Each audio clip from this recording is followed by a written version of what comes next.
Hello and welcome to our coverage of the fourth best Australian LRG that exists to date, as voted by you, the fans and the community of the Australian LRGs.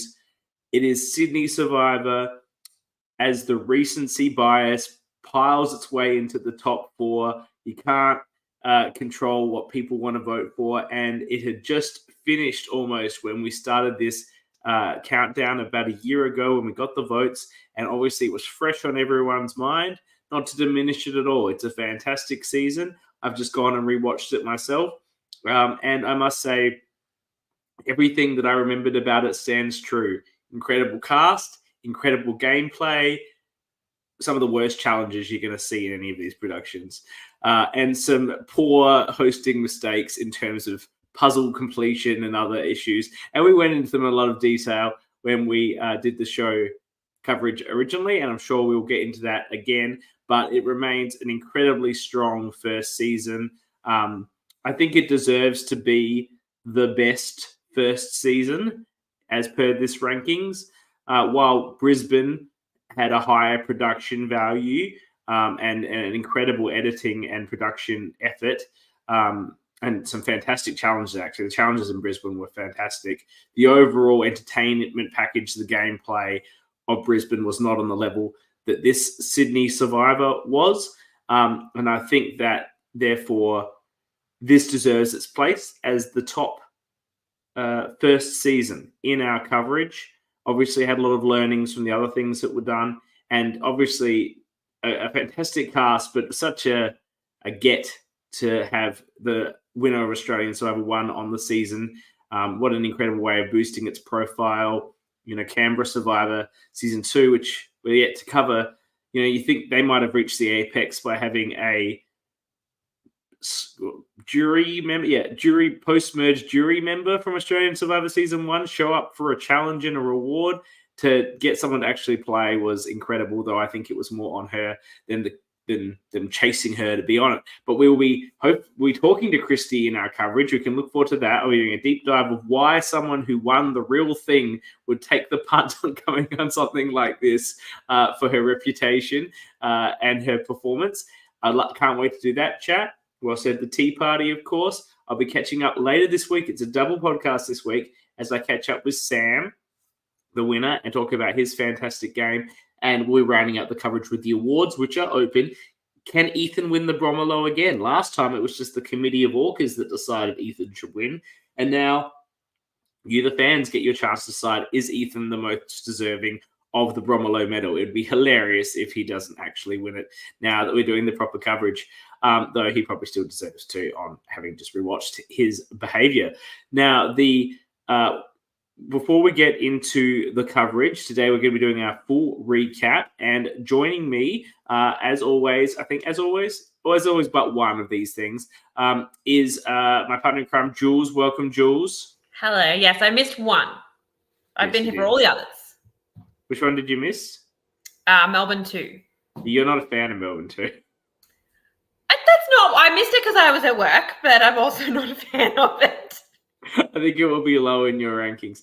And Jules is going to do, normally I do the play-by-play of the season, but Jules is going to be doing the heavy lifting on this one. Looking forward to hearing your play-by-play. I believe you've got a great set of notes that we can go through. I hope they've been compressed. They've been compressed, yes. Week-by-week notes. But I have done a rewatch myself. I just didn't have time to make notes while I did the rewatch. Normally we have some time in between seasons where we do this more detailed watch where I take all my notes, but we're trying to get through this, but also give it the amount of time it deserves before Canberra Survivor drops at the end of the month. So really exciting to be getting into this and then leaving the top three undetermined, unknown, who knows what gold, silver, and bronze are until there's not coverage. And I think we could be facing a lot of coverage. Actually, I reckon they're going to start coming out like a waterfall, Canberra, then I would expect Backyard, and then maybe some of the other ones perhaps. But we will come back. But right now, finishing and focusing on number 4. We have another special guest joining us who's done our coverage previously. This is unique, though, because she was actually on the season and one of the stars of the season. herself. So she can't give us so much, what do you think about this? What do you think about that? Because she was there. But she's going to be in a great position to give us all the behind-the-scenes tidbits that we didn't see on the show as it went on, that she experienced herself. So very excited to have Danny joining us for her internal monologue about the season. Hi, guys. Welcome. Hi. Happy to be here. I'm excited to, talk about myself for 3 hours. Well, you can only talk about yourself for an hour and a half because you got food. Yeah, I was only in the first half. That's true. Jules, why don't you take us off? What have you got with your notes? Well, do we want to talk about the season overall first, or are we just going to kick straight into it? Well, I already just gave it its synopsis, but did anybody else have anything else? That was your perspective. How about my perspective? Yours made it seem like you think it was maybe a bit high on the ranking. I think it's a bit low, personally. You think it should be in the top 3? I think it should be in the top 2. Top 2? Yeah. It has children's puzzles. Hang on. Let me start off by saying there's a few things I'm going to say that make it seem like I don't like it. Challenges were not great. Too many twists, too many advantages. You're going to hear me rant about the twists, that I don't like them. But take all that away, I would say of all the LRGs that I've watched, this is the best cast. And now I know that sounds like a lot when I've got a member of the cast here with me, but top to bottom, this is the best cast of any LRG. And I think when you've got a great cast, doesn't care about any of the other stuff. Personally, I don't care about challenges. They're a plot point to determine who gets immunity. The twists, whatever, the advantages, it's all about the cast. If you've got a great cast, you've got a good season. This may be self-serving, but I don't think it's a better cast than Playing with Fire. Okay, we'll discuss that when we get to it. I would say it is. This wasn't, to be fair, like I will. Again, self-serving, but I back Jules here. Like one of the things I said to the both of you when I was first talking about having played Sydney was this cast, outside of myself, were incredible. Like the whole cast, like there was just brilliant casting by the casting team. Like myself aside, I think the rest are all incredible. Yeah, let's remain unbiased. Let's take Danny out of the picture. Let's even take Christy out of the picture and talk about the other 14 people. I think you've got a very, very strong cast.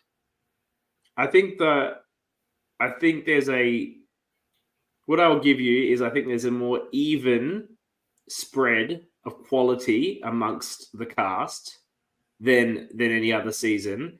But I would suggest that Playing with Fire's higher highs may have lower lows though in the casting. I can understand that. Yeah. There's no one that stands up to Laurel on this cast. No. Or Annabelle really. And then if I'm the third most interesting person, like and Caitlin, like it's just got very high highs. But I agree that from bottom to top, this is really, really interesting. Like even, JT out at the first, he's really interesting in his own way. Like so I can see that on the broader scale, I accept the argument that it's a stronger cast, but I also think that Yards Apart is up there as a candidate as well. Yeah. Anyway, that's my perspective. But do you guys want to jump straight in? Let's do it. Sure, let's go. So we open up the first episode, and we're starting off. Wait a minute.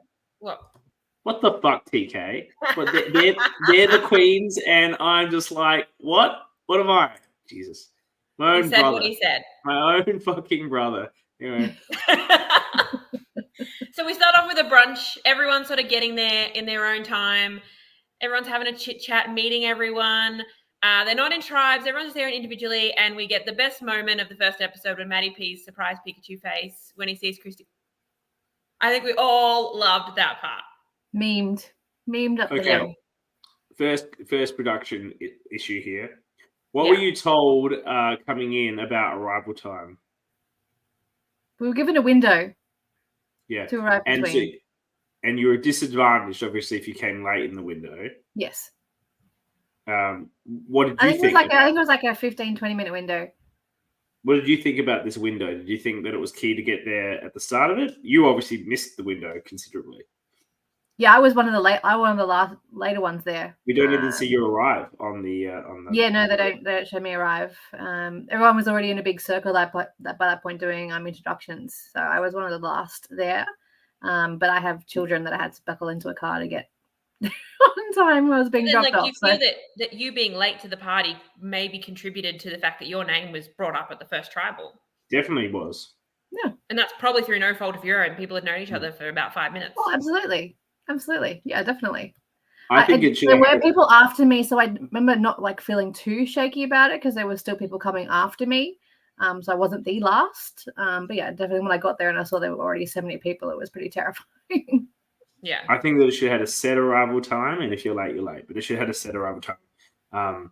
But I guess it's arranged. But were you a bit freaked out when you shit? They're all together and just chatting. Yeah, and they're already filming little cast intros and stuff, and I was like, fuck, running. Yeah, Maddie Ching's like, you might recognize somebody, and I'm like trying to rack my head about somebody that like I might know. That's fucking Christy Bennett. I was like, oh my god. Yes. What was your reaction? Is because you didn't get the Maddie P, shocked Pikachu. Yeah. Because you arrived and saw her with everyone else. What was your reaction? Did you think she was playing? Like, did you think she was there for some sort of other role when you saw her there? I had no idea. I was kind of like, that's fucking Christy Bennett. Why is she here? Well, she's with all the cast. Is she playing? But then I was like, I had so much to take in. I was like, that's a really cool thing, but let me just go and do all my introductions. I remember like probably squeezed her tighter than anybody else. I was like, me, that's a real life Survivor player. How cool is this? I think I would have lost my shit for sure. I was trying to be like, cool, calm, collected. I was like, it's Christy Bennett. It's just a celebrity. No big deal. Yeah, 100%. I thought, and I say, we go into Maddie P's reaction. I thought that this episode, I thought that Christy fucking Bennett was actually like a Maddie P quote, but it was a Joseph. I've been misattributing it to Maddie P. I think Maddie P says it a few times as well throughout the season. In the first episode. It's Joseph that says it. It's Joseph. Joseph, and he's good for a soundbite, Joseph. I think Maddie said it at the swap as well, because when he finally got on a tribe with her, he's like, I'm on a tribe with Christy fucking Bennett. Yeah, for sure. She should just change her middle name to fucking. There's a soundbite. All right, so we get everyone's meeting everyone's there, and we get to our first challenge. This is probably the best challenge of the season, and it's the first one. That would be my opinion, probably the best one. So we didn't have any children's puzzles. We didn't have any. No, the best challenge is the one I would say before, because of the drama of it. Before, and it's actually a half decent Survivor challenge before merge, where Maddie, Christy, and Ethan sort of have to win by themselves. Oh yeah, it's a bit of the child's anyway. But anyway, we get the giant Easter egg hunt. And the children's activities commence. The giant Easter egg hunt. But we have the twist in that we're still not in tribes yet. So everyone's individual. It's playing for a tribe, but you don't know who is in your tribe. And I think I talked about this at the time. Leah is the person who is giving away the most eggs, and I still don't understand the logic, because to me, you're either giving your eggs to someone on your own tribe, which it makes no difference to your overall score, or you're giving them to the opposition, which is helping you lose. So I'm still not fully understanding her logic behind it. I'm sure she had a good reason for it, but I think that's logical, because if those people are on your tribe, then that's a relationship that you've built. If you're not doing anything with it. If it goes to the other side, it is another relationship. If you back yourself not to be the first boot, there's nothing wrong with it. But if you think that you're potentially a first boot candidate, you shouldn't be doing it. But Leah always thought, look, I'm not probably going to be the first boot. I rate myself to build some social connections. So she ended the challenge with 0 eggs. Okay, that's actually bad. I didn't realize that. I'm just like, you should have some to contribute to the team. Yeah, okay, I didn't realize you had 0. That's a bold call, actually. That looks bad. I can't believe that didn't get brought up by anyone as a potential reason. I think they all thought she was giving them away, though, so it kind of like, all right, it's not like she didn't find any, she just gave them all away. Maybe she thought that they were, butterflies hatched from eggs, and she just wanted nothing. Get them away from me. Yeah, terrified of butterflies. I respect that. That's one of the first things I ever learned about Leah was her fear of butterflies. And all I understand it. You're actually like, what a weirdo. Who's afraid of butterflies? Me. All right. Can't just, You'd stop talking about that. Anyway, we see Shane and Ethan both get advantages. And Danny, I think you were missed out on both of them by about this much. I was there for both. Did you see either of them get the advantages? Well, yeah. So Shane and I both went for that advantage, and he got there like a split second before I did. And I saw Ethan pick up his advantage because he turned around and was like, "What's this?" Right. That second cost you the game. Yeah. Oh, fuck, I know, right? Oh, I know. You could have had the legacy advantage. Yeah, exactly. It was a fucking legacy advantage. But yeah, I was there for both. Very close. The legacy advantage that got you booted, in fact, is what I'm saying. Yep, exactly. Wow. I don't know what Thomas said. TK says he was traumatized by the eggs. Yeah. And I don't know. What do you think Sam's trying to say here? That I was like eyes on. I was like eyes on for the advantages. She was watching everything. I bet you before I they even counted the eggs, Danny knew who had the most. There were a lot of eggs. Like production had to go on over 300 in total. 350 maybe. I don't have and they were everywhere. They weren't like they were fucking like, and because there's so many layers to that park, because obviously the EOE is up the top. Like so you're doing stairs, you're doing hills. It was my first thing in the morning. It's so cold. What is this park? Why is there just a giant amphitheater in the middle of some random oval? It's in Katoomba. Yeah, but why? What was the original conception of the Kingsford Smith Park? You're right. Sorry, that's my dog trying to kill my cat. I was like, dog or cat? What was the original, do you guys have the architecture background of this park? It's just very interesting. Anyway, move on. It's called the Kingsford Smith Memorial Park in the middle of I understand. I'm familiar with Kingsford Smith, the person. It's just strange that there's this gigantic amphitheater in the middle of it. Anyway, I wonder if they used to do Shakespeare in the park there in the 70s. I don't know. Like I'm trying to delve into the history of this place. You can ask Eli. Eli should have done like a challenge like Sam did about like the history of the park. You need to go and answer the question. I mean, as far as he got, there was a question about what's the name of the park, and I think only Sam got it right. No, I think Jazz did as well. We'll get to that. Whoever was sitting next to Sam also got it right. I think it was Jazz. All right, continue. And this challenge, this is the beginning, our first appearance of our challenge beast, Mer Queen. I think she was one of the ones that got one of the most eggs. And I remember in our preseason, we were both, CK, you and I were both like, yeah, she'll be like the second boot. Yep. And while she went pre-merge, it wasn't through any fault of her own. No, she was stuffed. She was stuffed galore with eggs all over her body, stuffed everywhere. I stand by my rankings. Full went the bucket was just stuffing her. I think if she wasn't screwed over by a twist, she would have gone far. I don't know. She was pretty threatening. I don't think she did much to hide her threat level. Well, no, she instantly, like she said that she was an ultra marathon runner, like in our introductions. And we're like, I was not letting her get anywhere near merge. I was like, I don't want you at merge. Just go marathon runner. You don't need to add the ultra bit. Yeah. Like, what are you showing off? But she's probably coming in worried that getting tarred with the brush of being the older woman, oldest one on her tribe. You're worried that you're going to be a target for that, so you kind of need to counter that. She probably would have been marathon will counter that fine. You don't need to add she maybe does 5K every now and then. Probably would have been good. Yes, you don't need the ultra marathon bit. Yeah, I do triathlons here and there. I keep pretty fit. Yeah. She was very focused on people wanting to vote her out for her chiropractic and nutritionist business, that she had to fake being a swim instructor, but she just told everyone she runs ultramarathons. I don't think she had planned ahead what makes you a threat and what doesn't. Mm-hmm. And then we're sorted into the tribes, and red wins our first meet. I've just got red and blue written down. I don't remember the tribe names because mine was Katoomba. Mm-hmm. And what was red? Do you remember? Yeah, exactly. Red and blue. Oh, Bullaburra. Yeah. Red and blue. Oh, let's continue. Red and blue. We sorted the tribes, and red wins the first immunity. We go to the tribes to see who's doing what, and we see Leah's infamous, what's your irrational fear? I'm going to open up the conversation and then talk about myself, as a true ORCA would. But then we get Ethan opens his safety without power in front of everyone, which I think if people have seen you find an advantage, it makes sense to show everyone. And he had no idea how many people had seen it, but he knew at least you had, because there was people talking about, someone from the other tribe told us that they saw Ethan find something. So I think that was a smart play.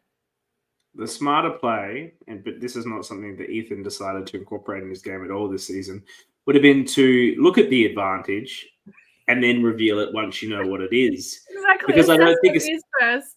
He doesn't like looking at the advantages before he opens them. But I think the safety with power is one that's fine to reveal to your tribe. It's actually, I agree with you. They've seen him find it, whatever. But and you don't want them thinking you got an idol or a clue to an idol. It's a fairly like minimal advantage. So just say this is what I got. That's fine. But he took a big risk in opening it. If he'd had the legacy advantage, for example, that would have been probably not a big target on his back. Big target. And a safety without power too, that has to be played before the votes. Yeah. So it's an all right thing for people to know about, because if they're not going to target you over it, because it's like, well, he did get targeted over it, but there's the element of we know he's not going to surprise us with it. He either has to play, and you can have a contingency plan. Exactly. Yeah. Yeah, you can plan for it. It's not something that's like super threatening in the first couple of votes. But I stand by, he perhaps should have opened it, say, in confessional or on his own before he revealed to everybody what it was. Yeah. That's his style this whole game. And it's a funny moment because he's only watched 20 seasons of Survivor at this point. Probably the wrong 20 seasons for getting into one of these. He started at Borneo and worked his way through. Yeah, you probably needed to start at 20 if you wanted to get familiar what the gameplay was going to be like. Yeah, exactly. But he doesn't know what a safety with power is. He also doesn't know what a nullifier is. He doesn't know about any advantages other than idols. I'm surprised he knows about idols because, so he knows about singular idols, like one idol for the whole season that you get X or something. I guess he's seen Russell Hantz find random idols everywhere. That's all he knows about. But yeah, Shane does open his in private and chooses not to tell anyone, which, given what the advantage is, smart, but I probably would have told them you've got something. Shane, from memory, who's watched Zero Survivor. Survivor. Has an awareness to open. He was like within 24 he found hours. He was playing, Still has an awareness to open his advantage in private. Yes. And he goes did on everything to by himself. The whole day he did everything by himself. Yeah. He pulled nobody in. Shane didn't believe in alliances. He was a true Borneo fan, and he thought alliances were unethical for the game. Yeah. And he was just going to have his own alliance with his advantages, and that's all he needed. And his main strategy was vote out. It worked for him. It worked for him for a while. It did. I could get through 8 votes if I had 3 idols too. Like, Jesus. Yeah. True. Well, he went out with one of them. True. But I digress.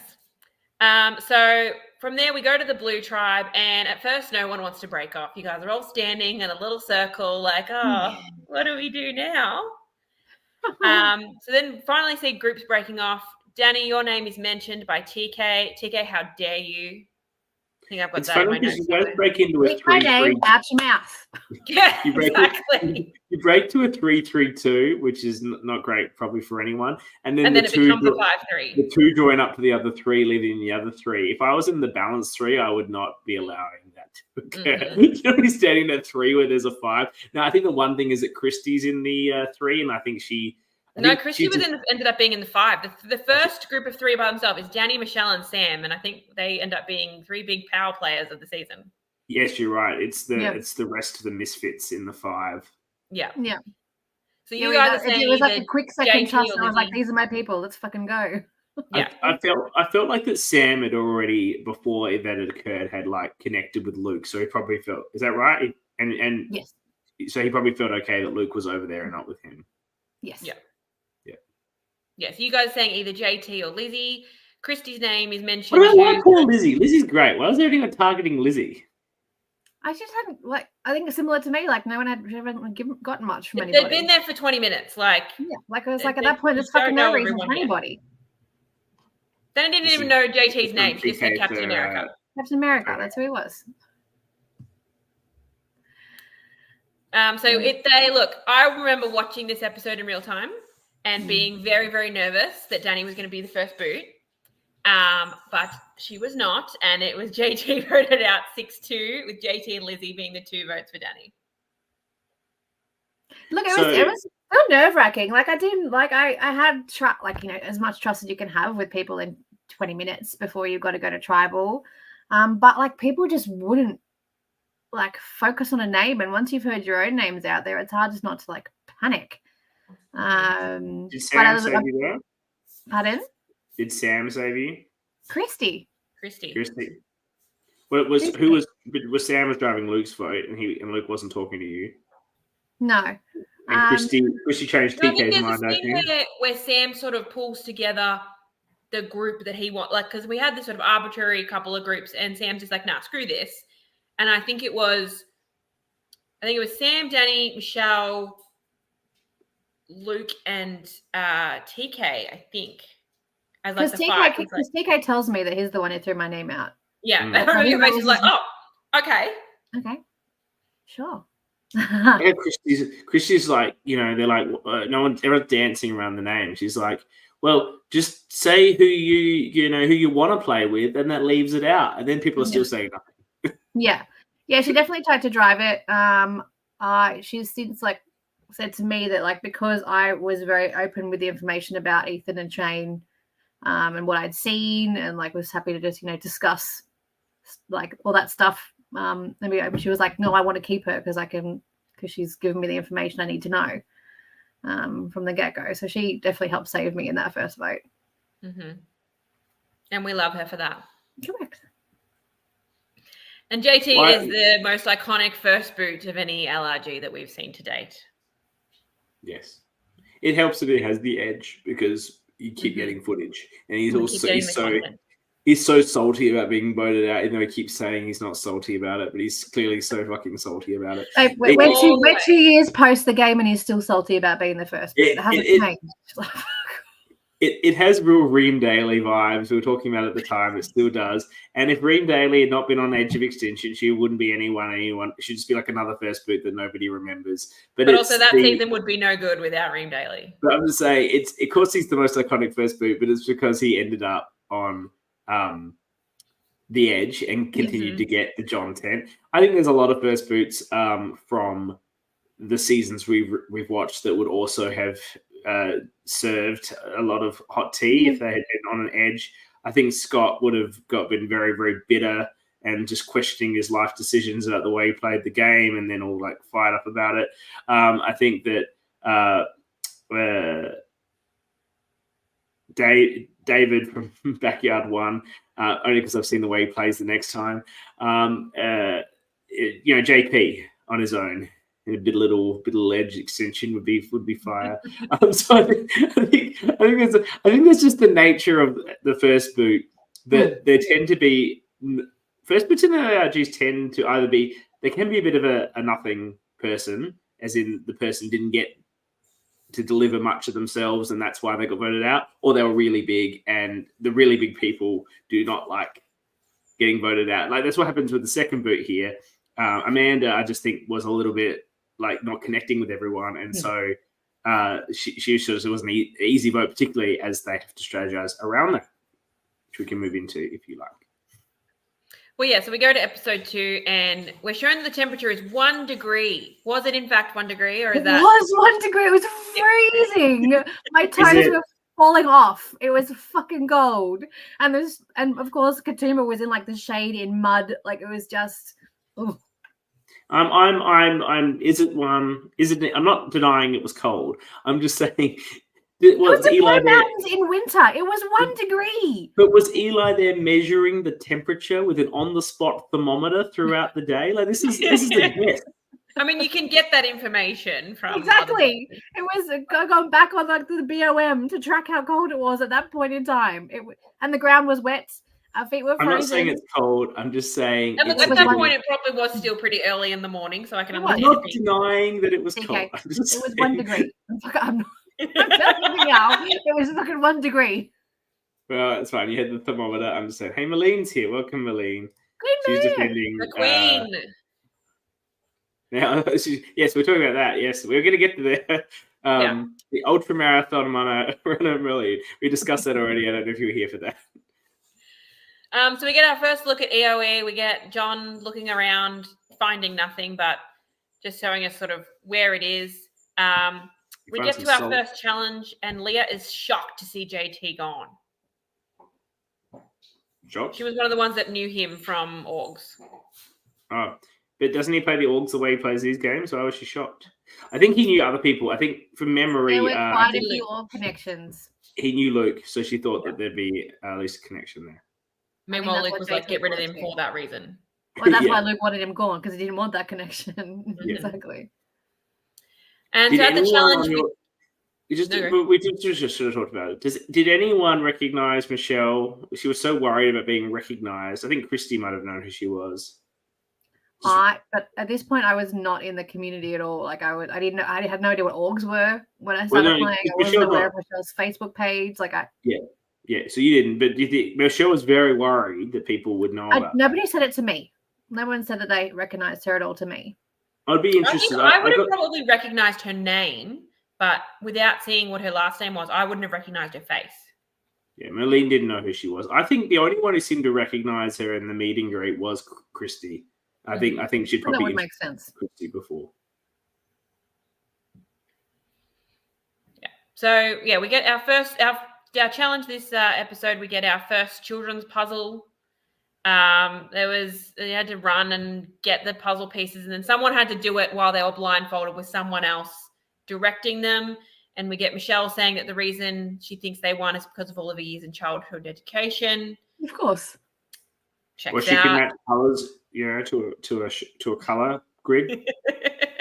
Well, she was able to direct Lizzie on how to do it very gently. I should have painted the puzzles black, like the bit where you put the actual bits down, so you had to fit the shapes and not have the colour and outline advantage. Or just not have the base there, just have it put it together. Yeah, either or, but the base made it too easy. Yeah. But I suppose it's a one-day game. This is a good way to get the puzzles being done really quickly. You don't want your challenges taking an hour. This is true. And I agree with you. Challenges are just a narrative. You only have challenges in Survivor because reality games have challenges. That's what they have. You need a way to determine immunity. Yeah. Well, so I was paired with traders. The challenges are basically pointless in the traders. They're just there to completely pointless. Yeah. They're there to get the kids more interested in watching. Yeah. I was actually paired with Ethan in this challenge because we were both callers on the third base. So I was at that point trying to get as much information from him as I could about the what he'd found. But the only thing he told me was that he told his tribe, he'd opened it with his tribe, but he wouldn't tell me what it was. How did he feel?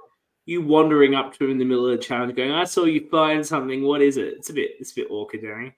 We were paired on the challenge, so I wasn't just going up to him in the middle of the challenge. I was like, "Did you open what you found?" He saw me see him. I didn't shock him.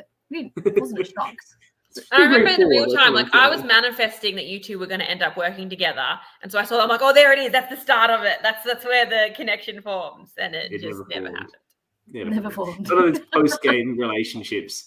There's plenty of those around. There's post-game relationships that weren't actually connections during the game. Yeah. So I'm learning. So we go to the red game. No, go. I said just like. I loved his game. I thought it was fun. But no, we go to the red camp, see the strategizing. Ethan wants to blindside Shane. This is the first time we hear him say that for the season, and it's definitely not the last. He has a boner for getting Shane out of this game. It takes him a while to get it done. But anyway. A lot of people have that boner. Yeah. He thinks Shane has another advantage, and he is correct. Shane is looking for his gloves and instead finds an idol. Did he also find the gloves? Yeah, they were in his pocket the whole time. Ah. Shane's just wandering off, not just strategizing and just finding advantages after advantages. The guy that's never watched an episode of Survivor in episode 2 has an idol and a legacy advantage. Ridiculous. Can't write this shit. The idol wasn't super well hidden. It had a bit of a Ben Dreisbergen on the boat vibe, considering he was doing a confessional as well. But in episode 1, they zoomed in when he's opening his legacy advantage. It was on the ground there, and they zoomed in on it, and he didn't see it there. I'm just saying, normally, I don't know what was happening. You can tell us, Danny. Normally, the production says, "Hey, I want to do a confessional with you," and they take you somewhere. Yes. Is that what was happening in Sydney? Yeah, for sure. So it's not good form to take someone to where a fucking idol is. Because it's a real easy opportunity to find it without anyone seeing. Yeah. So that's what I'm saying. It's the Ben Dreisbergen on the boat moment. There was, but in the Bullabara camp, there was probably a lot more opportunities for like hidey holes and those. I mean, the camps, there wasn't a lot of like hiding room regardless of where you were going.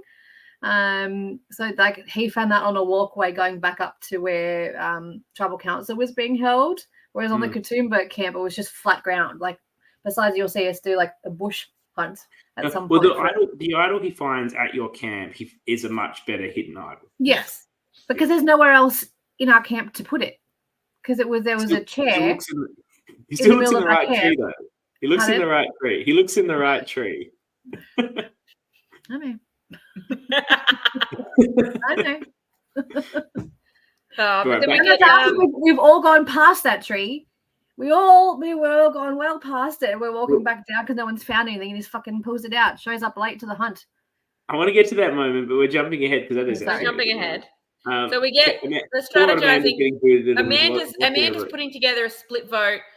Ethan and Shane, I think that she wants 4 on Ethan and 3 on Shane because of the safety without power. And then, but if he plays it, we'll do this. And if we do that, and then we'll do this. And she's throwing Leah's name out as the decoy name. Too much strategy to avoid a safety with power. Just fucking don't vote for Ethan. Just don't make him the plan. Just say he's the plan. If he plays it, this is plan B. Or just don't worry about it. I don't know. Bring Ethan in. It's too complicated. But yeah, we've got I think the biggest problem she had was making Leah the decoy name. Because I think we see Leah as the one who ultimately flips the whole vote onto Amanda at Tribal. It's right before Tribal, I understand. I believe it's on the way to Tribal. It started on the way and then she had to whisper it down the line. Yeah. She was talking to Shane about it on the way. Brought Shane in and then whispered it down the line. And here we see another of Matty P's shocked Pikachu faces, even though he was absolutely told what the vote was and voted for Amanda. And still when the votes come out for her, he's like, it's just a ridiculous jury management going on. It's very what's better, Matty P's shocked face, or he's like talking out the side of his mouth? I found an idol. Yeah, that is his other move. He does it in real life though. Like bless him, when he's trying to tell you a secret in real life or something like really quietly. He does both of them in real life. I randomly ran in. Yeah, and then I randomly ran into him at the mosh pit at Blink 182, and he saw me, and he was like.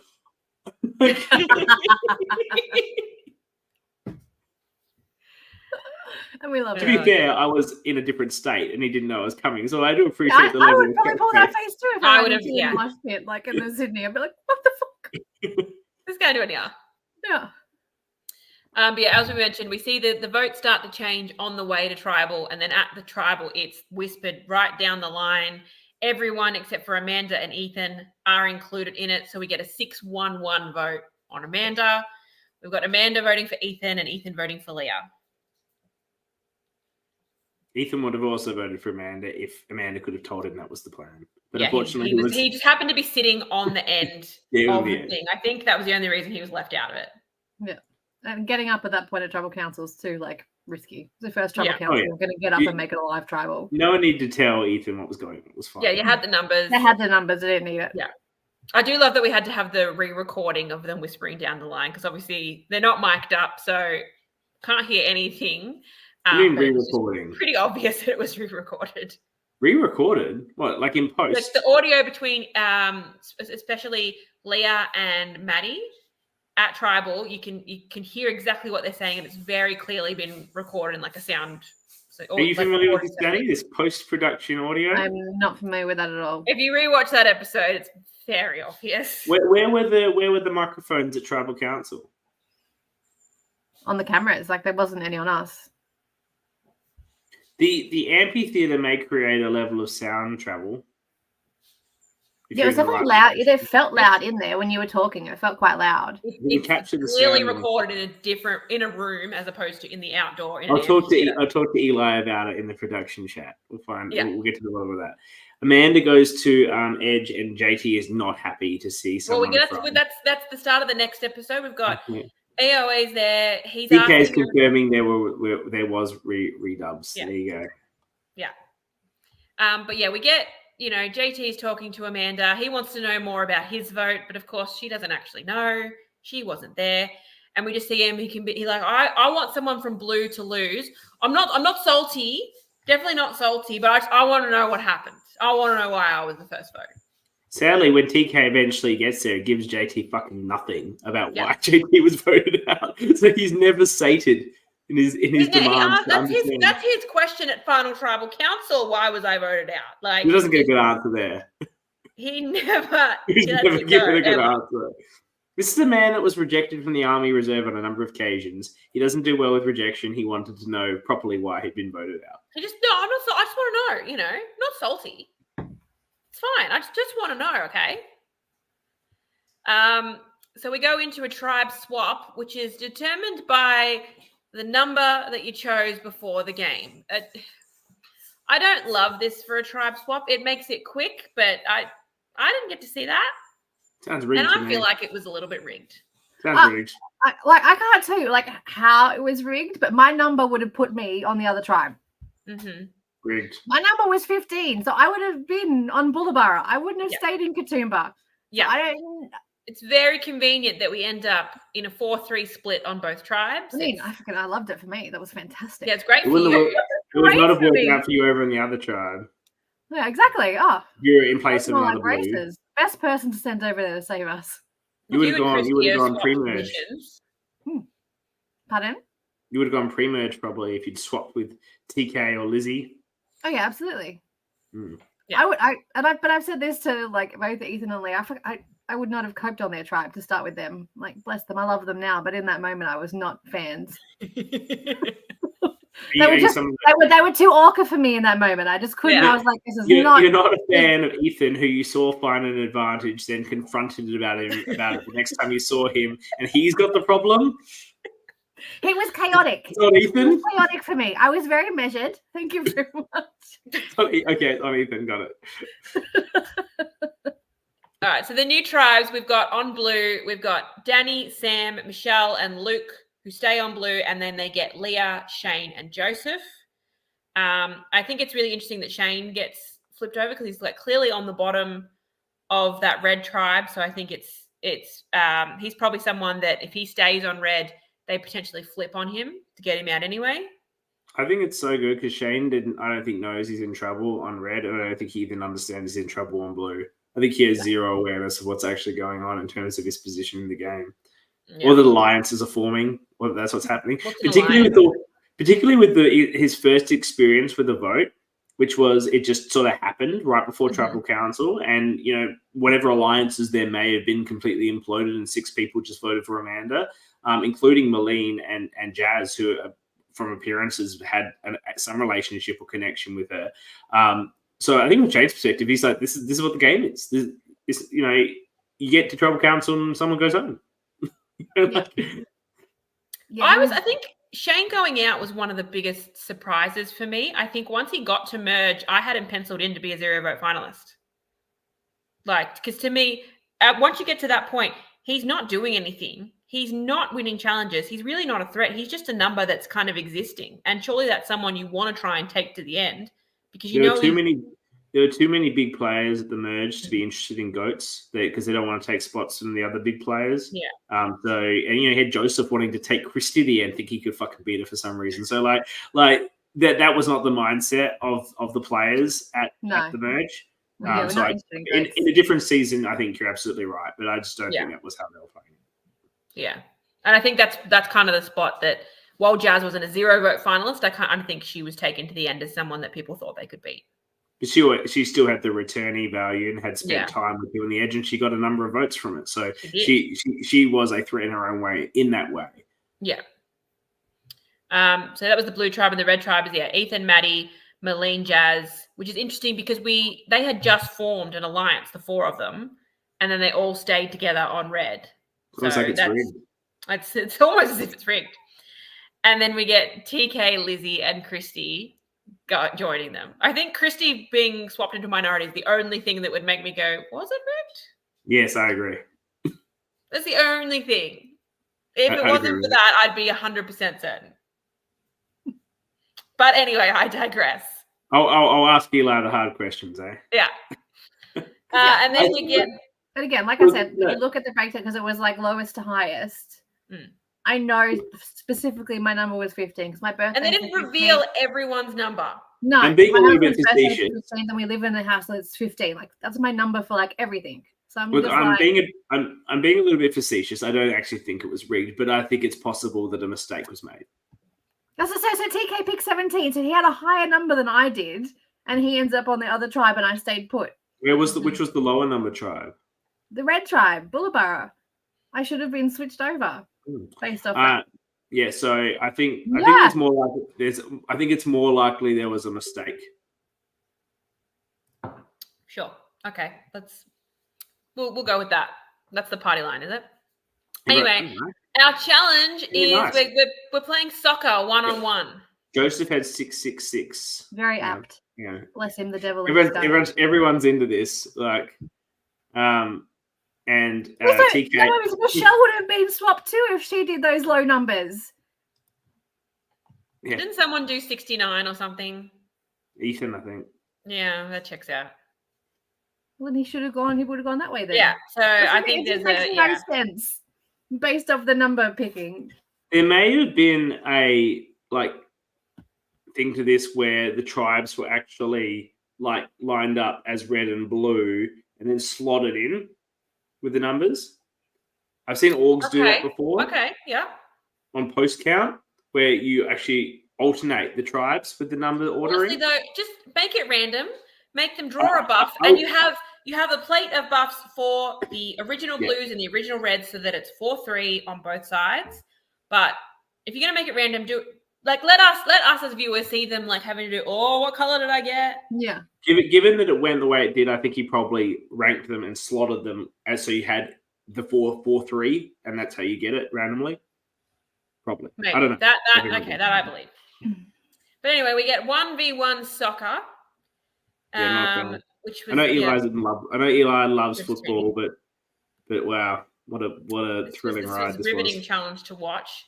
So we had our match. Why not 3-on-3? That'd be more interesting. Oh, that would have been fun. Yeah, that would have been better. The chat's going off with the number thing. They're losing. PK in particular is particularly struggling. PK knows everyone's number. Well, but he's also because he was fucked here. That's so he's like. We understand why TK is very hyper focused on this in the chat. So we get Shane versus Ethan. Ethan wins. Joseph versus TK. Joseph wins. Sam versus Maddie P. And Maddie P wins. Danny versus Jazz. Danny, do you remember who won that one? I did. As if you wouldn't remember. And then our final battle. Do you see tips on your husband? That's all me, baby. That's all he won some soccer medal I saw on Facebook. He won his premiership. Yep. What was a better achievement? You winning against Jazz or him winning his premiership? Oh, his premiership. I'll give him that. It was a much tougher game that I had to put up with. Oh, it's the slide on Jazz right there. Boom. Yeah. But then, our final battle. Physical contact coming into play. I wasn't going out for that fight. As isn't in the chat, but Merlene's texting her right now. You won't believe what Danny just said. I beat you, Jazz, fair and square. Yeah. And our final battle deciding point: Luke versus Merlene. 2 challenge beasts head to head, and Luke pulls out the W for the new blue tribe. So we see red go to tribal. Sorry, just stop. Absolutely, TK. Make it a netball challenge and watch me fucking compete. Here we go. I need that. I would just run away in the other direction if I was playing netball against you. I'd be like, just here. There are so many netball players in the LRG community, though. At some point, there needs to be a cross-state game put on. Mm-hmm. Everyone I'll be the referee. I'll have to teach you netball. I've not played netball since primary school. It was a great sport. Anyway, that was a fantastic sport. I have bad knees. Okay, so it's not my sport. You strap up. Get over it. All right. Talk to me after you do an ACL. All right. No one's making you play midfield, Jules. You can play goalkeeper. I'm not tall enough for goalkeeper. I am 5'5". I'm a goalkeeper. I'm not tall. All right. Look, I'm just also not coordinated. Anyway, we go to the red tribe, and the old blues are trying to split up the men and women, or at least TK is. TK throwing out Merlene for a vote. But, the old reds are going to stick strong. They vote out TK. It's a 5-2 vote. Christy gets pulled in and told at the last minute that they're voting for TK. And it's only TK and Lizzie that vote for Merlene. TK will tell anyone who listens for the rest of the game that he could have gone 2 ways, and he went the stick with blue way. I honestly think he thrown blue under the bus, but he could have tried to flip the red. But he also came across a bit too chaotic right away, and then Christy just threw him under the bus with that. Like, absolutely just tossed him. Like, that TK guy, he's just chaotic. He'll do anything. He'll sell anyone out. Christy's the one selling anybody out, but.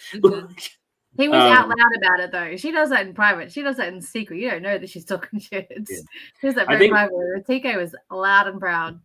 I think if TK had tried to connect with the boys, he might have been able to do something.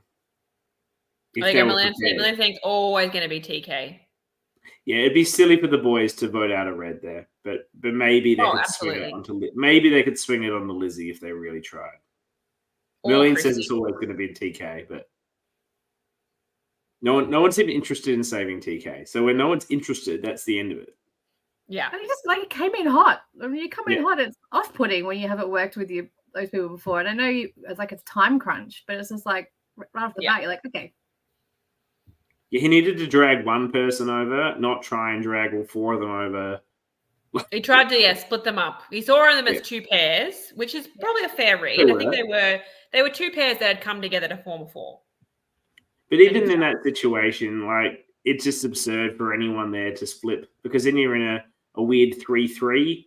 Like, his best chance was to try and make it not him. He shouldn't have been trying to make some blue strong thing. Just try to make it not him and get to the next one. We needed to throw Lizzie onto the bus here.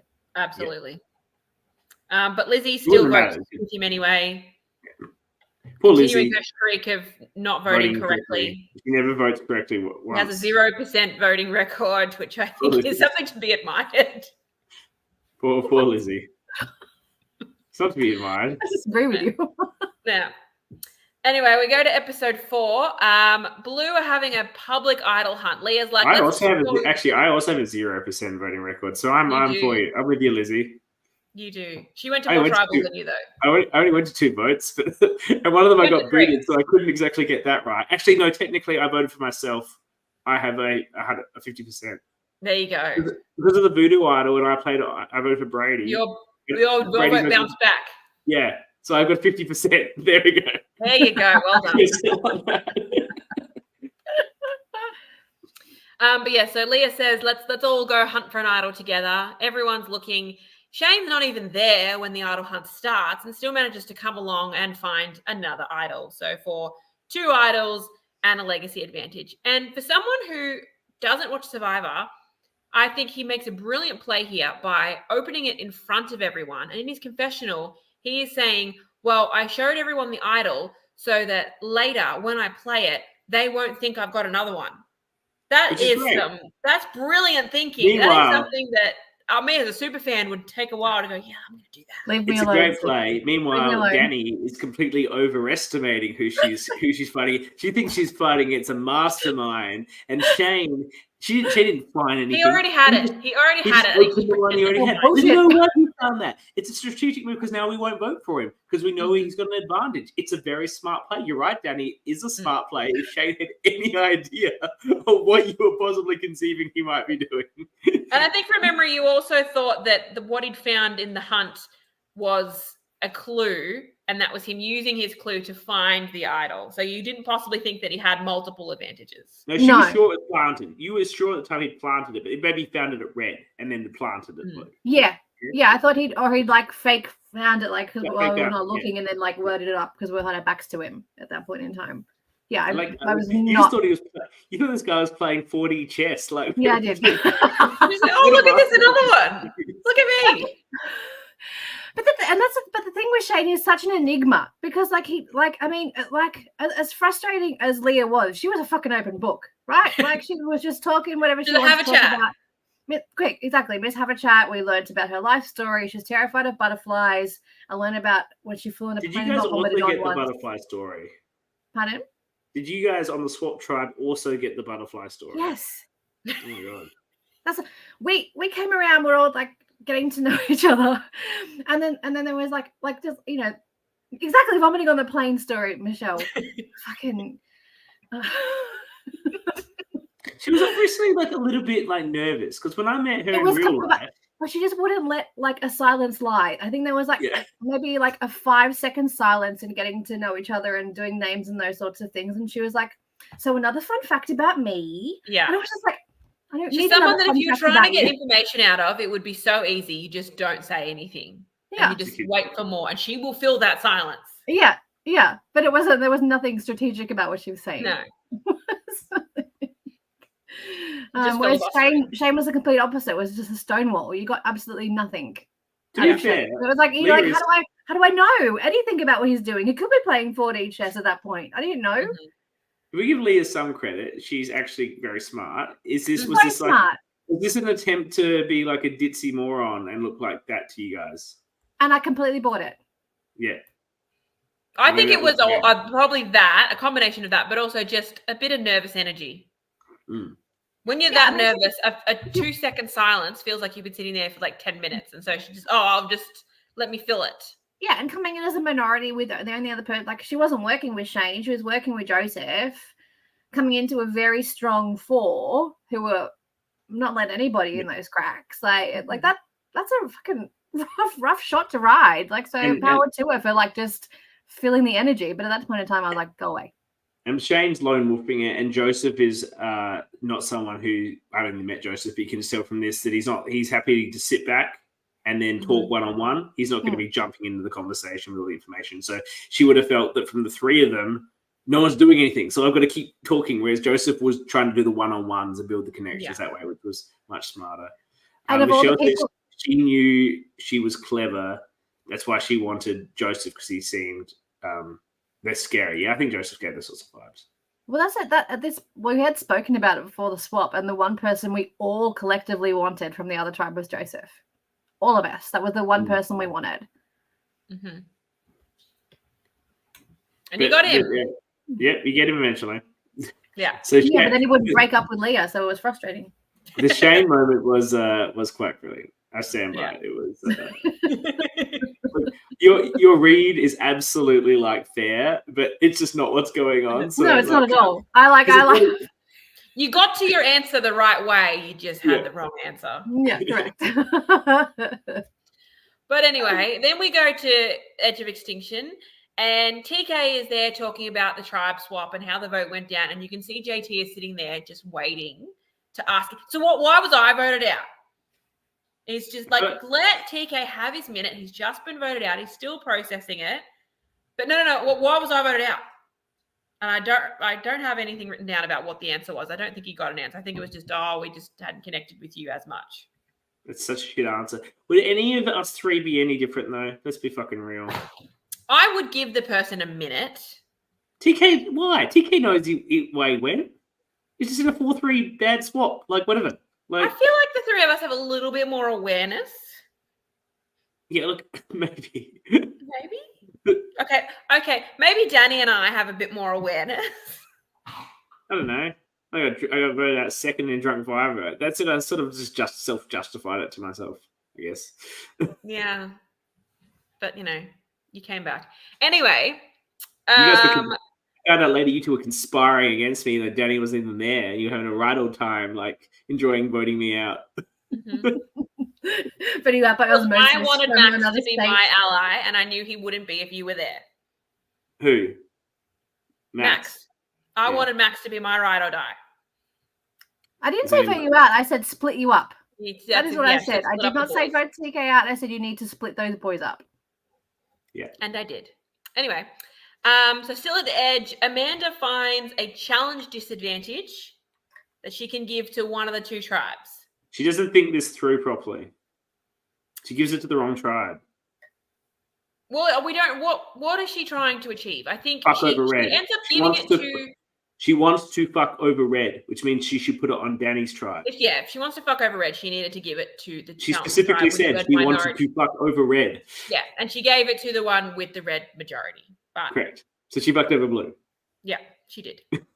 And they actually would have won the challenge if it wasn't for Amanda playing because it was a 1 point disadvantage. Red started on -1 and it went to a tiebreaker, as we all remember. So Amanda did not think this through. It should have been. We get to the challenge, and I've named it the offensive eating challenge rather than the gross food challenge. Can I just say for a second? And if she played it right, then she sends Leah home, who was the architect of her demise. Mm-hmm. So it would have been an amazing little circle to Amanda's story if she'd thought about how to actually play this advantage properly. Yeah. Look, it's unfortunate. She probably only had about 2 seconds to decide who she's going to play it on. But anyway. How did you feel, Danny, when Eli revealed a number of perfectly normal Asian food that you ordered at a restaurant, calling it gross in front of the Asian people in the cast? It's a good thing 2 of them had already been booted because, frankly, this was quite insulting. Yeah, look, I mean, I don't remember thinking much about it in the moment because I was just trying to figure out what it was that was coming. But definitely after the fact and, realizing what he was calling disgusting, it's obviously offensive. In the heat of the moment, I was just focused on, winning. I wasn't really listening to what Eli was saying. The disgusting element was this food had been purchased, I don't know when, and just sitting out on that table. And some of it was chicken. There's nothing wrong with Asian. There was plenty of poultry there. They don't like being left out on a table for a couple of hours before I have to eat it, like Salmonella Central. Nothing to do with the restaurant, of course. Just the food hygiene standards of the Kingsford Smith Memorial Park didn't seem high. I think, if we're talking about gross food eating challenges, it's Backyard that does it the best, where they just mix shit together that doesn't taste good.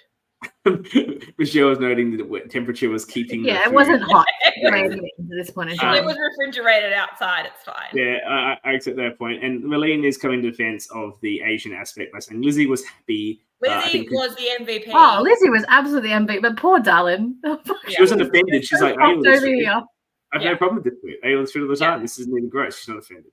Well, so we had our first round was Leah versus Lizzie with the chicken feet. Lizzie wins that. And then we had by the way, none of this is gross, but that's the one that was the worst one. This is slightly odd. The rest of it's just meat. Yeah. Well, then we had Shane versus Ethan with the abalone, and they're both drinking a lot of water. You don't get water during a gross food challenge. There should be no water, other than when they almost have water when you're done. There should be no water. Why is there water? Once you finish the challenge, you've opened your mouth. That's when you can have a drink. What is this water nonsense? No. Because then you just take it like a tablet. Yeah. Just swallow it. It's ridiculous. But anyway, so Shane wins that one. And then we have Michelle versus Jazz on the spicy eel. Jazz wins that. That looked delicious. I would love to have tried that. How spicy was the eel? Who was it? Michelle, how spicy was the eel? Yeah, how spicy was the eel? She'll on a rating of how many chilies would it have on the packet? Yeah. All right, she'll come to us on that. We'll get to that. Sam versus Merlene on some duck. Sam wins that. It's just fucking duck. There you go. Not too spicy, just chewy. It's just duck. Yeah. I love duck, so that would have been fine. Eli wouldn't need it, though. He wouldn't need any of that stuff. It just says chicken. I don't know what kind of chicken it was. It looked like honey chicken or something. It was just chicken and batter. Marlene was saying her piece was so much smaller than mine and not salty. Yeah, they didn't look the same. So, were they weighed? She said that at the time, which was a fair comment. She says it live in the real time. Eli just dismisses it. Yeah, no, they're fine. Eli's got his favourites. Yeah. So Christy gets some chicken and she goes, no, thank you. I'm a vegetarian. I am not eating this. And so she swaps out with Lizzie. Lizzie crushes that. She gets on top of the table to eat it. Can we stop for a second? I had a strong view at the time. You did. That I'm not into this, and I'm still not. And I don't believe that Eli would have let anyone in the cast get away with it. That wasn't Christy. That is the celebrity. And look, if I was in Eli's shoes, right, I would probably do the same thing. Anyone else says to me, I'm not eating, I'm like, well, fine. It's your own fault for being a vegetarian. I think you need to. People are vegetarian. That's something. It's not like someone be like, I don't want. It's not Matty P claiming he's vegetarian because he doesn't want to eat any of it. Okay. How do you feel though if you had that on The Real Survivor? This isn't The Real Survivor though. How do you feel about it on The Real Survivor? On The Real Survivor, I think Kimmy Kappenberg needed to just step up and eat it. But I think, look, that's when you get to a point of going, all right, I'm just going to forfeit the point for my tribe. Yeah. And if that means I get voted out, I get voted out. But we are not playing for $500,000. You might be willing to break your vegetarianism for $500,000. You might not be willing to for how much did Sam get for this one? For did he get anything? Did you get anything? Just regurgitate it after. Just stick your fingers in your throat and throw it up. What's the difference?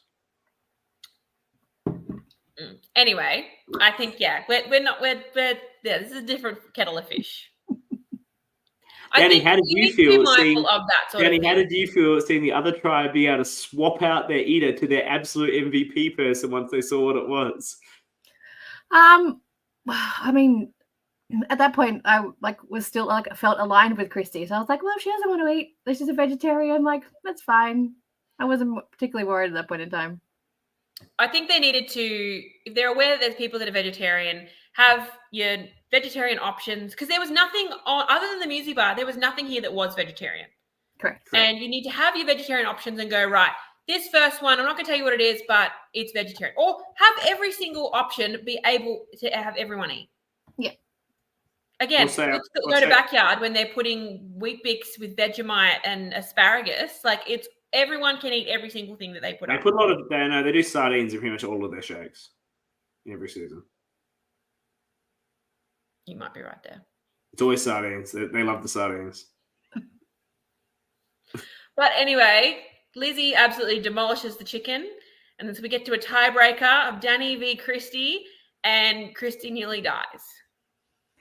She would have been better off eating the meat. She probably would have been, yeah. Oh.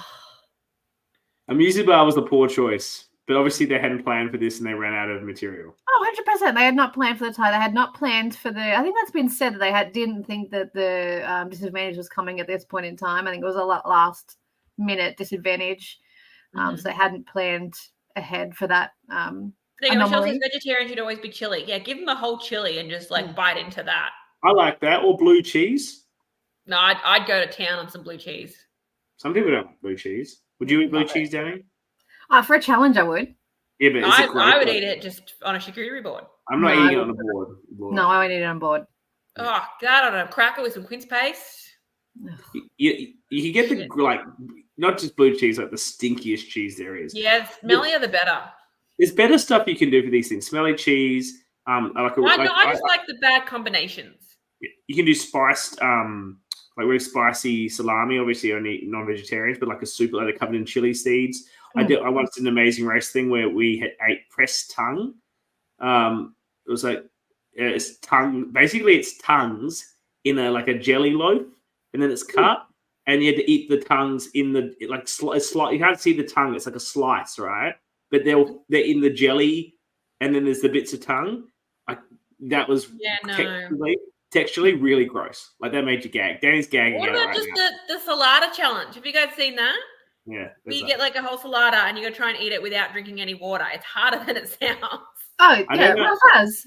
I don't know if the maggots. The pressed tongue was on an amateur Amazing Race I did many, many years ago. I think the grossest thing I probably saw on the Amazing Race was the deep fried tarantulas. That looks pretty tough.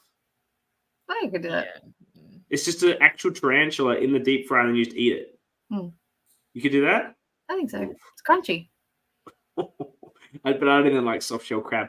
Anyway, look. I love soft shell crab. So I'd in my head, I'd be like soft shell crab, soft shell crab, soft shell crab. See, I think I would be fine at any of these. No,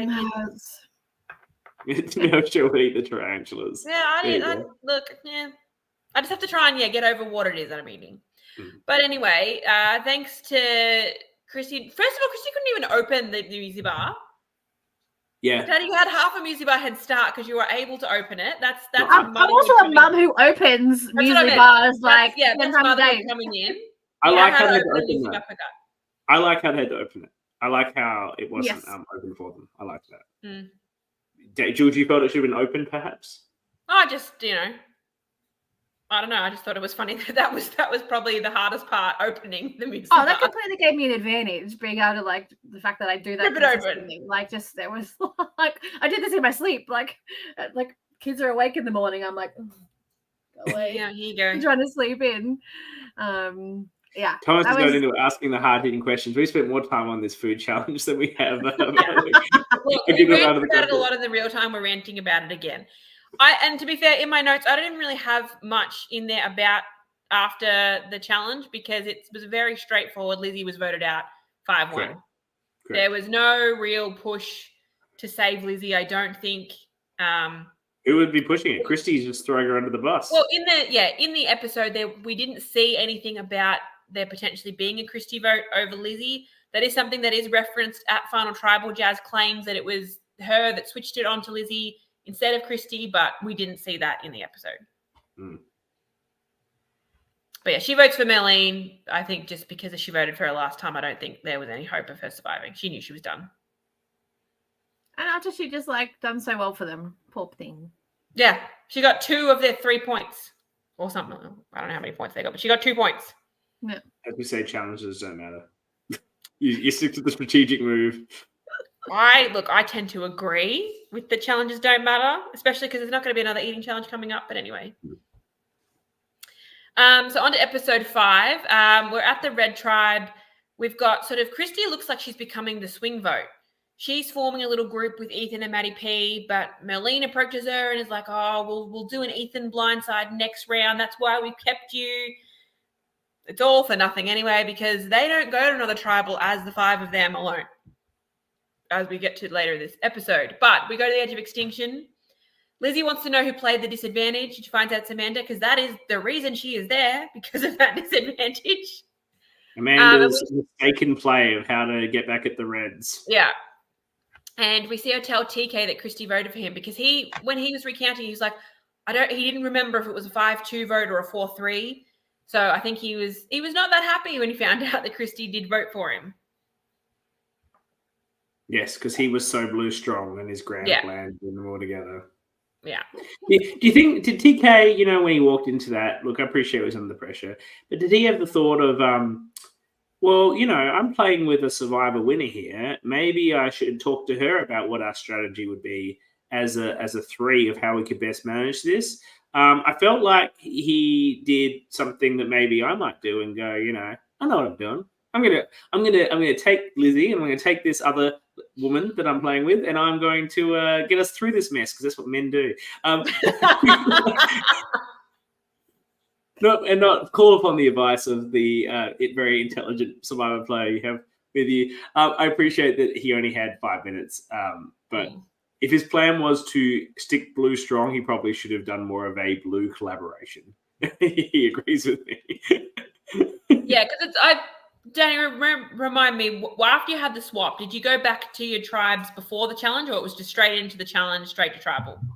No, I went back. Yeah, did you go back after the swap? Yeah, they did. TK wanted his moment. He had it, buddy. So I just think, obviously, going to the first tribal after the swap, you've got a lot less time to make those connections. It's harder to make them when you're under that pressure of going to tribal. So I think if you win the first challenge, you've got a bit of time there where you're not trying to strategize. You're literally just getting to know people. He says he talked with them. Did you talk at them or did you talk with them? Did you listen or did you talk? Did you try and problem solve? Anyway. Thomas is not, look, this is unfair because TK is probably very, very good at listening and working with them. Because, I think he's a special needs educator. Is that right? Mm-hmm. There was a lot of educators in this cast. Yeah, but a special needs educator in particular. Yeah, that's what I mean. Even more so. Yeah. I'm sure he told everyone that. That's the sort of job that makes you go like, what a great guy. Did you tell everyone that? I thought that till he put my name out there. That was like 5 minutes in. I don't care how many special need kids you help, TK. You go and that's my name out your mouth.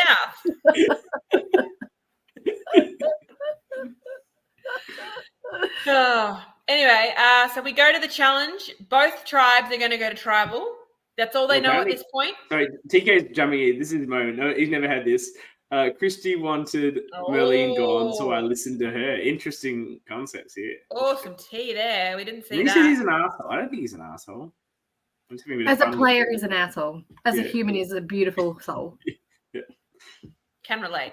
Anyway, So, yeah, we find out at the challenge, both tribes are going to go to tribal. We don't know that there's a twist yet. We just know that everyone's gone tribal and they're playing for individual immunity. But the sun's out because guns came out. But we're holding a 10-kilo bag of sand above your head. And that did not look fun. This challenge was actually good. This was a good challenge. I enjoyed it. Danny, I believe, were the first one to drop out. The weight had been relative to the weight of the contestants. Yes. We discussed this in real time, and I think it was, having to ask people what their weight is not great. But, yeah, look, potentially. Because you both were on Melbourne Survivor 4. I asked you both your weight. Was it that big of a deal?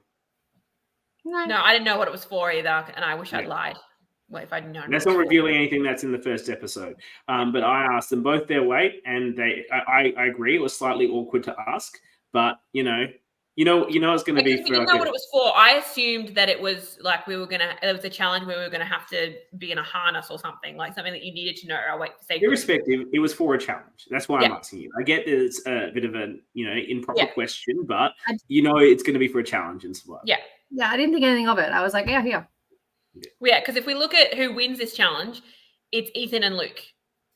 Two bigger guys that, are probably going to be a bit stronger. And Shane's there at the end. Merlene is there right at the end. Merlene's obviously super fit and strong as well herself. But she's probably half the size of those boys. Yeah, if she'd been given a weight relative bag, she probably would have crushed it. Yeah. Because we see the first two people to drop out being Danny and Leah, the two smaller people. Danny gave up. She wanted to chat. My bag was coming out. Yeah. My bag was the rice bag was coming out of the sack it was in, and there was no way I could fix it. Pillowcase. Yeah. Why were they in the pillowcases to begin with? I don't know. I recall though in the real time you said you wanted to go out early so you could chat with people. No, Leah said that. That was Leah, because Leah dropped out immediately. Leah dropped in seconds after I went down because she was hoping to get in my ear. Yeah. So we get Ethan and Luke winning immunity. Both tribes, we find out the big twist. You're both going to attend tribal together. You can vote for any one of the two tribes, and the top two vote getters are going out. Probably the worst. What was your thought with this twist? I was trying to think about it 2 years ago. I thought it was super interesting, and I was trying to play all the combinations. In my head, I was excited because we had Christy on the other side, so I was obviously convinced of that alliance at that point. They were, even though by that point she's been over there the same amount of time that she was with us, I was rock solid in her. So I was excited about it. Mm-hmm. Conceptually, it's the worst twists in any of the 11 LRGs. I know. I'm going to see you and raise you Tide Destinies, but I like Tide Destinies. I liked it in South Africa. I like it here. Yeah, we'll get to that. But they had the same thing in Backyard Yards Apart, which we just covered, but it was post-merge, which I think is slightly better than Swap. But notwithstanding the concept is stupid, it does, luckily for the season and the episode, result in some incredible gameplay from Christy, which makes it a fantastic I think we see watch. Some really good gameplay and some really shit gameplay. But it shouldn't have generated that. That outcome sort of is a bit unbelievably unexpected. I don't know what outcome they were hoping for, but I doubt it was that. I feel like watching her run rings around them.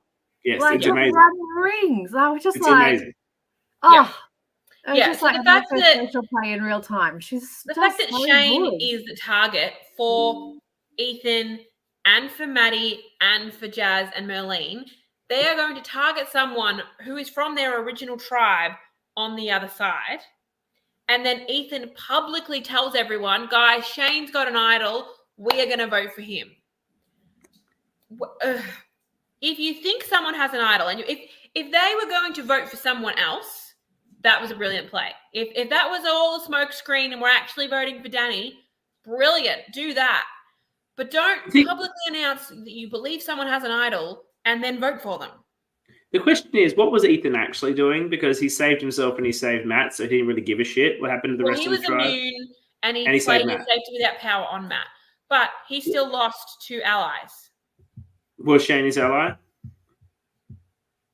He lasted longer than Shane in this game. No. Shane wasn't an ally. Was Jazz and Malene were trying to get rid of him. He didn't actually lose anyone. This is true. Like, from Ethan's point of view, it actually worked out really well. Yeah, that's fair. Like, do you think Jazz and Malene are working with him, like, at the merge? Yeah, Malene says, our brains were so fried, but we assumed we had lost Shane, Leah and Joseph to the other tribe. But yes, poor strategy. Look, you had lost Joseph. I think you could have had Leah back, and then maybe Joseph Leah was coming back. Leah refused to vote for Merlin in that vote. Ethan abandoned us.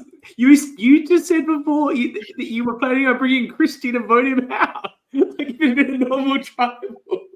Admittedly, you hadn't done that, but that was your plan. Maybe he felt that he abandoned you. If that's a normal tribal, there's no way Christy goes. She's king making who goes out. Absolutely. The best bit that I love is when they're running through all the potential options. They're like, who's over there? Who's over in the other tribe? and then they're like, you know the blue people, Christy. So yeah. I don't remember their names. And she's like, well, Luke, we were. And they're like, oh, Luke's immune. Oh, she's like, oh, that's right. Like, and then like Danny and Michelle, they're not really that good at challenges. No. She says to Danny and Michelle, oh, they're a bit nothing. They're a bit quiet. Yeah, they're not really doing anything. They're not really doing anything. Does it not occur to these people that she's lying? And then, so that's what she says about those 3. And then she's like, I don't want to vote for Sam. Like, she says that. So she basically knocks out all 4 in a sort of different way without saying they're all basically my alliance. And then Tino gets it. They're talking about Reds. It's ridiculous. It's brilliant. It's a masterclass. It's brilliant. But so I've got something in my notes about Eli's encouraging the live tribal. I think, CK, when you mentioned before, what were they hoping for with this twist? That's what they were hoping for. A live tribal. I don't think they cared about what kind of result they were going to get. It was something entertaining, a twist. I think Eli loves his twists, and they wanted a tribal where everyone's talking to everyone else, and we kind of get that, but not that much. Not really. Ethan just like blows it up, calls out Shane's idol, gives Maddie the safety without power, and then just sits back and watches the fireworks. But I don't think it changed a single vote because we get Shane plays his idol. We would have had a 4-4-2-1. Shane getting 4 votes, Merlene getting 4 votes. I actually don't have written down which way it was Merlene or Jazz, but Merlene and Jazz 4 votes and 2 votes, and then 1 single vote for Christy from Shane. But Shane plays his idol, so Merlene and Jazz get voted out. For reasons. No, with expecting that live tribal, if he had let us go and talk and do what we like. That could have happened. But that whole time that we were in tribal, he was talking to us, over us, told us to stop talking. He quashed any chances of that being a more live tribal than what it was. Yeah. It's a dumb twist. It doesn't inserted himself as a host for his own king making at that point. I recall at the time us discussing a lot about why Shane voted for Christy. That wasn't something he was told to do by you guys, was it? It was just doing his own thing. No, that's his own. That was his. Who was he supposed to vote for? Would it be? Well, we had Jazz or Merlene. Yeah, Merlene or Jazz. We figured out we had the numbers to do that. So did you originally have votes on Matt before the safety with power was played? No. Was there a switch there? No, it was always Jazz and Merlene. Merlene was our main target. Merlene was the one I want. I didn't want her anywhere near merge. She was always that target there. And then I think we ended up with the split, went the split way, mainly because Leah refused to vote for Merlene. Point blank was I'm not doing that. And that obviously rang alarm bells for me, being well, I can't let either of them get back together.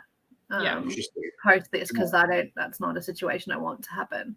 So even though I was doing the same thing with Christy, I was I'm not voting for Christy. So there's no interest in voting for that.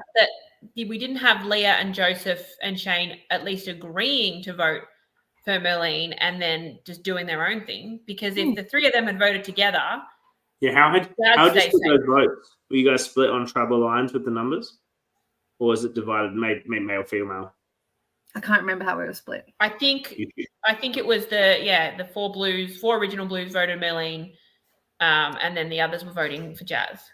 Yeah, that's probably what would have made the most sense. I think that was the way. I think actually was the right way to do it because it guaranteed you at least one because they can't miss one target right, and you could see which of them were being honourable to saying they were committed. And if you've got it split along tribal lines, if they both flip, then you end up you don't get either of your targets. That's right. So you're better off doing it there. And you could test whether they were being honest with you. Yeah, exactly. Yeah, Sam says you had control over one person as opposed to risking what the Reds did, which were fracture and result in basically two of them going. Mm-hmm. But as I stand by, I don't think Ethan cared much. No. As long as him and Maddie were safe, I think he was good. Yeah. And in that position, you're better off coming in a minority into the merge. Intentional matching. And even if if they had lost the last challenge, they're voting out Christy. Aren't they? Like he and Matt are just in a perfectly safe position. Yep. It was a pretty good outcome for Ethan. I don't know if he planned it all to happen that way, but the outcome, you can't plan it, but you're like worst case scenario is this, and that's fine. The worst case scenario is it's me and Matt and one of these other people. Mm-hmm. Yeah. Who would you? So Merlene's chimed in here. Who of the Blues would you have targeted if you'd figured it out sooner? I think it's you. I think it's me, but I would say so. Potentially you and Michelle. I think everyone liked Michelle at that point. I think you're copying the votes, Danny. Yeah. I think this is the only tribal I go to that I don't cop votes. At this point. This is the only tribal I go to that I don't cop votes. Yeah. Well, I think the one you went out, you didn't actually cop any votes. That's true. They should have been more switched on to Christie's unwillingness. Like, but I mean, that's just like the enigma of like an Australian Survivor player. Yeah, we would have sent Danny. Mm-hmm. We would have sent Danny from. Yeah, we would have sent Danny because Christy would not have been happy with that. She would not have been happy. She would not have accepted that. However, Christy is nothing but pragmatic when she can't do anything about it. So she will go along. If that's what was happening and she couldn't change it, that's what she'd do. She'd go keep a perfect voting record that she only ruined on Shane. I think she means like a perfect voting record from Australian Survivor she ruined on Shane, on a split vote on Shane. Mm-hmm. Oh, it would have been Danny with that power. Oh, that's actually, I didn't think of that. And then does Sam go? Sam and Michelle, yeah. Yeah, so hang on, they're going. No, we would have sent Danny with the safety of power back to tribal council, so she would be safe. But also wouldn't have been out of vote. Yeah. So they would have had the numbers a bit more even. Yeah, and then voted Sam or Michelle. Smart. So they would have had Ethan, Matt, they would have had their 4 votes and then tried to pull in. Was this the plan, Malene? Is this what you mean by Ethan abandoned us? He was supposed to do that, and instead he played it on Maddie. That was a surprise that he played it on Maddie. Is that what we're saying here? No, she's saying they only thought about it later. Yeah. Okay. We've all done that, haven't we? Yeah. That's sort of game. Yeah. I still am thinking of stuff like, damn it, that would have been smart to do. Yep. But anyway. Malene and Jazz go. Episode 6. It's a good month to pick that out. Yeah. So we see Maddie all excited that he's back at camp. But then he sees Merlene and Jazz walk past him going to Edge of Extinction. She's like, shit. That didn't need to happen. And at Edge of Extinction, Jazz is saying that, they should have realized that they were splitting and they should have voted for someone other than Shane. And yes, they should have. Oh, Shane. Now he has an idol. Like, it's just crazy. Yeah. But also, he was on your tribe. You voted, the only tribal council you went to with him, you voted with him. Mm-hmm. You all voted together, the 6 of you. What are you doing? you putting this guy? Why is everyone turning on for Shane? And why is Shane with the Blues? He hardly ingratiated himself with the Reds. What, you think he went over to the Blues and became everyone's bestie? Like, Nope. Poor Shane. Yeah. We see Merlene finds the advantage for the Battleback Challenge, which it's a decent advantage. It's not a game changer. So we'll get to that when we get to the Battleback Challenge. But yeah. It's sufficiently balanced. It's sufficiently balanced. Yeah, it was balanced. And then JT finds an extra vote that he can give to someone in the game. He wants to give it to Shane since he's heard he's on the outs, and he wants to try and work with him if he gets back in. It's the right play. I like Absolutely, it. And it's the right funny that Shane gets another advantage. They run out of room to list all his advantages on his little screen. It's like Shane advantage, there's little heads there in his confessional because it's taking out the whole screen. It was the right move. Yeah, absolutely. That's the person you got to give it to. And then we have another children's party game. We have a sack race, we have an egg and spoon race, and some quotes. Yeah, well, the egg and spoon and the sack are a bit dumb, but the quotes are exciting, and it really is quite epic between Shane and Ethan. Mm-hmm. And Ethan wins, and it's an amazing celebration with himself and Matt and Christy. And I think it's a fantastic moment. As I say, this is probably the best challenge in terms of, you ignore the stupid sack race and the egg, but once you get to the stakes and the quotes is fine. That's like a survivor thing. Yeah, that's fine. Yeah. So when that's happening, that's an intense moment. That's really good. Mm-hmm.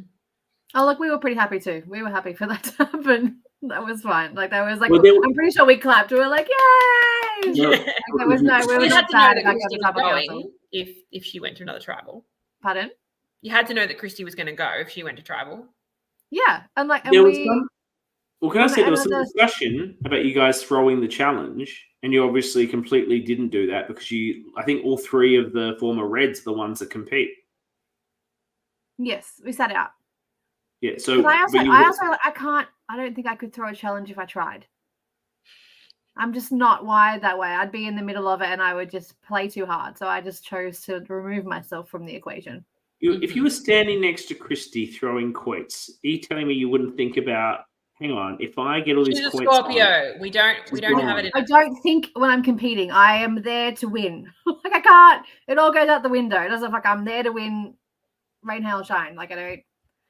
Yeah, we talked about throwing it, but we didn't. Scorpios, we won't even let children win at games. Like, we can't throw challenges.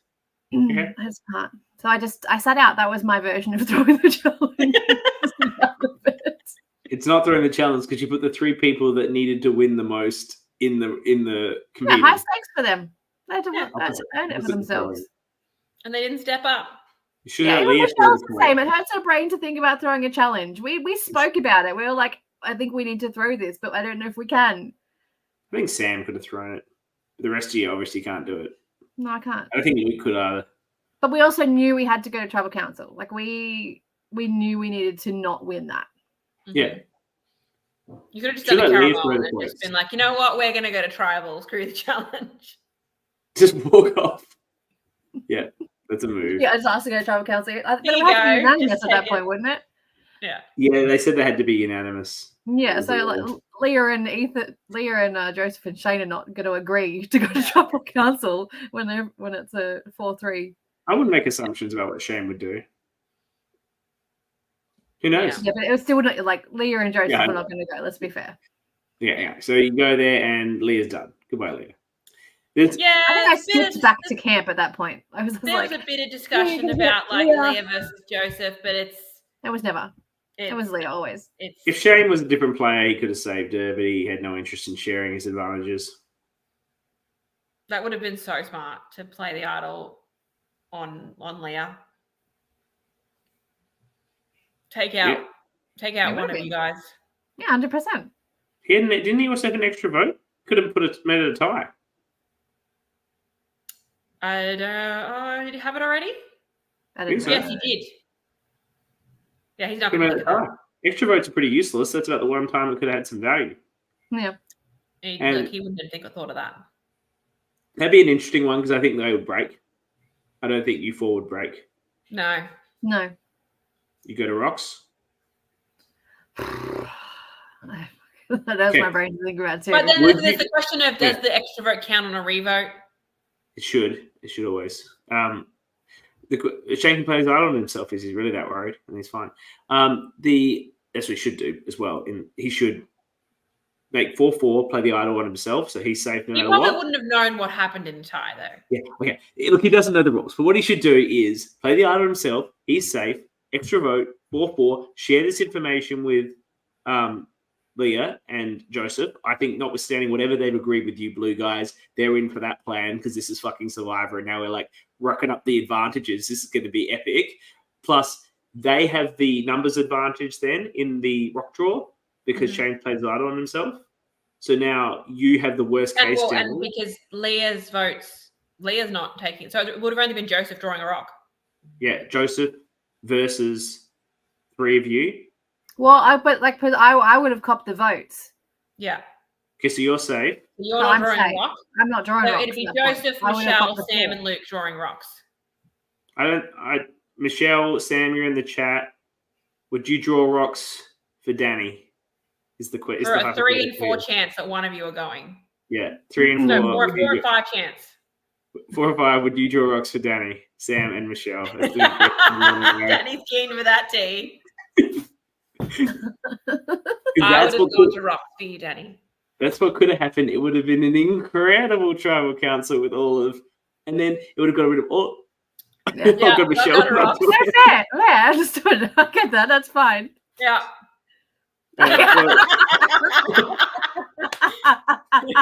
In particular, when we spelled out this scenario where it's gone down to Joseph is the only one available. Mm-hmm. It's not just like I think I could see Michelle trying to smooth talk Joseph into flipping his vote, but if he's sticking firm, bye, Danny. Yeah, no. I don't think Joseph in this scenario is flipping because it's too exciting. It's too exciting of a play to be a part of. Yeah. It's like the David versus Goliath where they came together with all the advantages and the nullifier and it was such an incredible moment. It was just like that. You would not back down. No, absolutely not. It would have been. I think our fan fiction is just making it even better. It is. It would. It would. Shane would be lauded as the greatest move of all time. She would have done everything. Michelle would have done everything to save Danny. Except go to rocks. Go to rocks. Yeah. There wasn't much that could be done in that scenario to save you. The scenario that I've come up with here, there would not be much to save you. And it would be good because then all the advantages other than the legacy are gone pre-merge, and you've got to. At least either way, I go out in a crazy fashion. At least either way. Yeah, no straightforward votes for you. Yeah. Yes, but you don't make the merge, but you're still on the jury, so do you really care? I do. Probably would have won the battle back. Maybe. There you go. Wouldn't that be a story? That would be a story. Okay, well, to the battle back, to the merge.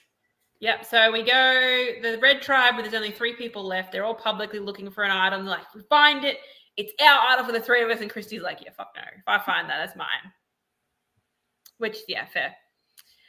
But she didn't find it. The others who found all the shit. They didn't find it yet, but yes, the other 2 found things that they believed were 2 idols.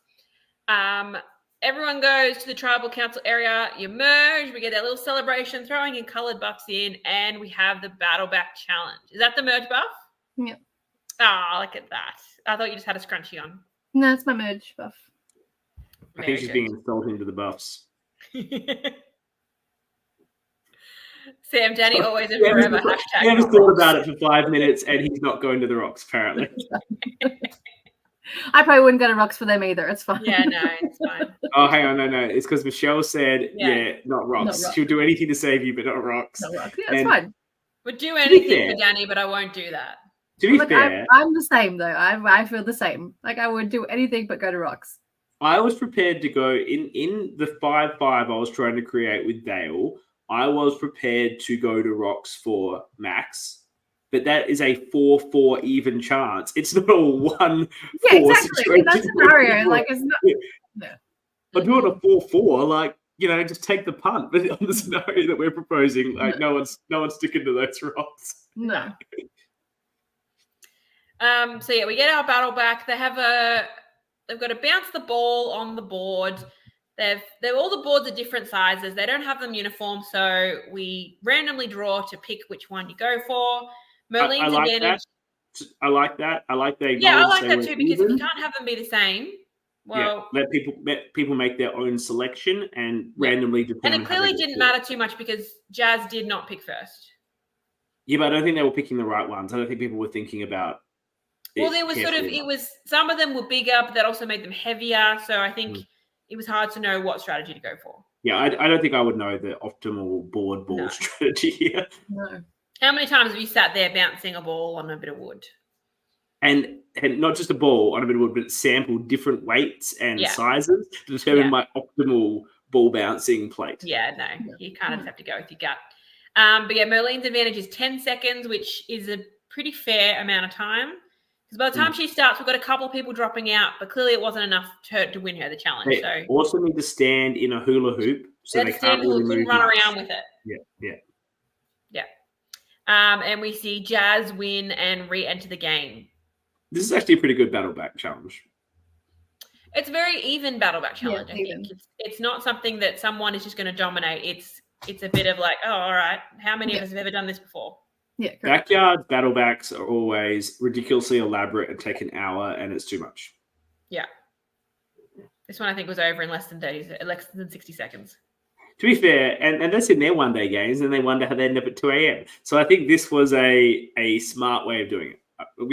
I'm giving compliments to challenges that were good because we're knocking so many of them. Because there's so many that were terrible, so we'll compliment the good ones. Yeah, credit where credit's due. So then we go back to camp and where everyone's mingling and talking, and that's where we see just before they go to the immunity challenge, Maddie P finds an idol. So good. No, we don't see him find the idol, do we? We don't see him. I think they sort of. We see him opening it and reading it. We don't see him physically. He wasn't caught on camera. Yeah. And then we have the challenge, and it's everyone's favorite twist. Hasn't Ethan found the? Not yet. That's later. Okay. I'll get to that. I'm the one with the notes. All right. No, you're the notes. I'm the captain now. I'm the captain. Look at me. All right. So we get our pairs. It's uncanny the way everyone's shaken out. Pretty much everyone is with their best ally. Like it was rigged. Except Michelle. Except Michelle. Yeah, but there was no one that Michelle could be with other than you, Danny, and that would have put Christy randomly. Yeah. So we've got Ethan and Maddie are together, BFFs. Luke and Sam are together, BFFs. Danny and Christy are together, BFFs. Joseph and Shane, not so much BFFs, but, semi. Same tribe. Same tribe, been with the same tribe all the time. Yeah. The two odd ones out, Michelle and Jazz together. I think I said this at the time, though, that's probably the safest pair, to be with someone you're not aligned with, because someone's always going to want to save you.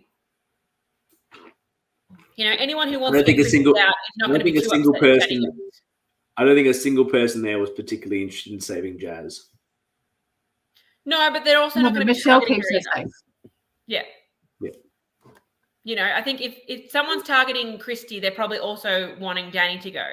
But if Danny is with Joseph, well, I really want Danny gone, no, but I don't want Joseph gone. Yeah. But anyway, I pulled that fucking pink rock and I was like, I was so happy to be back. I have been tethered to the biggest target in the entire game. Exactly. I was just like, this is not the position I need to be in right now. Like, I was just like, I'm so happy to see you, but fuck off. Just not the person I need to be targeted with, aligned with right now. Yeah, but obviously this is your dooms, your downfall, you're done for this. But, wouldn't you got to be best friends with Christy, and would you be best friends as much if you hadn't been voted out here together? Oh, look, it's a very cool story, and I love it now. But at that moment in time, I was just like, come on, man. How do I survive merge aligned with Christy Bennett? Yeah. It would have been very interesting had you stayed in the game, if we just postulated a bit forward on that. Are you four going in the end, or at some point is two of you grabbing Christy? Is it the five of you at the end? Are we getting that sort of boring season? Well, that was my initial. That was my thought process, and we've talked about it as the 5, like the Katoomba 5. Like that, I would have getting down to the line. I think as soon as Luke doesn't win immunity, I attempt to target him because I don't want him anywhere near final 3. And then similar with Christy, like at 5 or 6, I would have cut her loose too, but I would have gone with Sam and Michelle. You didn't have the Joseph level confidence that you could beat Christy? No. I don't know where that was coming from. I'm not letting her anywhere near final travel. Joseph wanted her there so he could be the one to beat her. Like, how good would that make you? I like the way he told that story like there was no reality where she beats him. It's just like... No. I fully back myself against anybody else there in a final tribal council. And I think in my head, going with Sam and Michelle, I knew their games inside and out, and I felt I could have talked better than they did. Yeah, neither of them particularly great. Neither of them particularly great at the final tribal. So sure. Yeah, I felt I would have been very verbose. No offense to you in the chat, Michelle and Sam, but you're not spectacular at it. But appreciate it's a long day. Yeah. So we have our challenge. One person is throwing balls to knock cans over, and the other person Michelle, does a don't be too puzzle. offended by my comments about your final tribal council. We'll get there. I think you're talking about Danny. But anyway. Yeah, I love you. So yeah, one person's throwing a ball to knock cans over. The other person does a child's puzzle. Luke just puts the pieces into the puzzle board and wins, and Maddie's there trying to line the colours up properly. And apparently that was a loser strategy. Just put them in. As Maddie says, as Luke says himself soon after the challenge, anyone who got there first was going to pass it in 5 seconds. It was that simple. It's easy. It's easy. Yeah. What are you talking about? Now, in the real time, I recall this was a significant point of discussion for our podcast. I can't recall if we were the ones who came up with this, or if someone on the cast had complained about this issue. But I do recall that Eli hadn't really considered the issue with the puzzle until we really went hard on it. No, it had not been discussed until we were doing the podcast. Did we come up with it? Like, me and you, Jules, noticed it? I think other people had mentioned it, like it was in the comments. Yes, on Facebook. People were talking about it on Facebook. Yeah, I think I'd had a discussion with John, not this John Tan from Melbourne Survivor. I think he and I had that discussion. A couple of people were sort of like, there was a completed puzzle at the front and it didn't look like that. And it got a special mention from Eli in the finale about the puzzle failure. Michelle was the instigator. It appears that Michelle may have been the instigator about the... Michelle would have crushed it. The Puzzle Gates saga.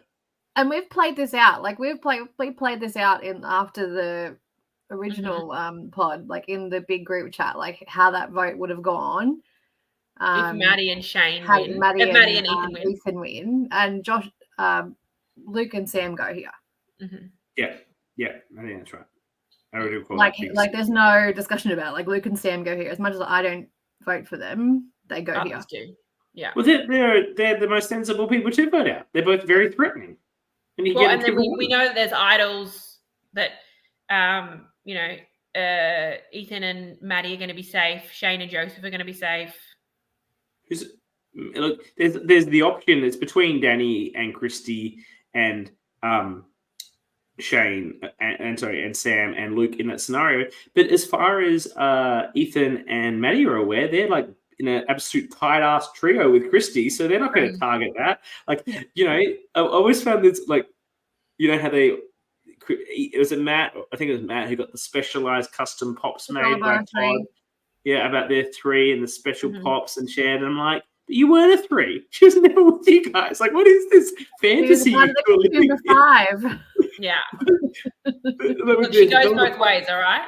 The pops together and the Todd sending. I'm like, this wasn't a thing. Yeah. Anyway, they weren't voting. And then after the challenge, this is when Ethan finds the nullifier. He doesn't check it. He just thinks he's found an idol. And even when he's going up to the voting booth and talking, I've got this, I've got an idol, still doesn't open it and have a look what's in the bag. So this is trying to understand Ethan's point of view, right? he has found one advantage already, and he opened it, and he didn't know what it was. So now he knows there's advantages in Survivor that he's not aware of. On the other hand, that one was a piece of paper where he can clearly feel there's something physical in this bag, something solid. And there's probably no other advantage in Survivor besides an idol. But you still want to nullify. You want to physically look at the idol. And it could have rules around the idol, like when you can play it, how you can play it, at what point you want to read like, the rules. Rules to idols. You want to read the rules. Sure. Yeah. Because you want to know when it expires. Look, Jules and I are never not opening a package that we've I cannot understand Ethan's perspective, and I will never. I want to see what it looks like. I want to put it on and talk about it in a confessional. 100%. I want to wear that thing. Yeah. All the things you're saying are less good than the TV he gave us. Yeah. Correct. 100%. This is true. All right, here's a question though. If Ethan knew what he had, now obviously he couldn't have nullified. I think I asked you this, Danny. He couldn't nullify the legacy advantage. Can't nullify legacy advantage. No. But would he have played it on Shane anyway? Yeah, he was gung ho about Shane. Yeah, he was like that. He would have absolutely played that on Shane. Yeah. But anyway, so we get to tribal. First, Ethan is strong arming Joseph. Oh, Ethan's strong arming everyone that we've got to vote Shane. We've got to vote Shane out. I'm telling you, Shane's got to go. But obviously, that's not his plan for Joseph because that doesn't. He tells Joseph we're voting for Shane. No, he's telling Joseph we're voting for Shane. So, like, you need to do something else with us. You need to come with us and vote for, presumably, Jazz and Michelle. Is that what they want? I don't know what they want. Is that what they want? Jazz and Michelle? I don't know. That seems like the only logical choice that they would. We don't see what Ethan actually says, other than it's CK attempting to stand up for Ethan at every turn, ORCA to ORCA, but there's no way of getting around this one, CK. Yeah, it looked like he was basically telling him we're voting for Shane, and I don't know if he thought that through when he was making that threat about what he was saying. I honestly don't think he realized that Shane was with Joseph. Yeah. Sika, you have a habit of putting structure and forethought into Ethan's moves where they're just isn't there. He was thinking about it. He was just threatening Joseph. Why? To vote with him. He wanted Joseph to vote with him. But he didn't realize he was with Shane. Like, he hadn't thought that pairing through. Because presumably the only person he could have wanted him to vote for, if it wasn't for Shane, would have been Jazz and Michelle, right? Yeah. Yeah. Because they have nothing with Jazz. Though they probably thought they had something with Jazz. I don't know. It's the beauty of the Tired Destinies twist. No, I hate it. So I think the main reason I hated it so much, obviously, I don't like the twist itself. I don't like the result. But we did one thing we all agreed on. We're having it when there is a legacy advantage and two idols in play. Correct. I don't love that. Because I'm trying to think of ways to improve it. How do we think? South Africa. Just hear me out. Have you watched South Africa Survivor? I have not watched it. Okay, but I know about the twist and I don't like it. When you vote for a single person. You don't vote for Ethan and Maddie. You vote for Ethan or Maddie.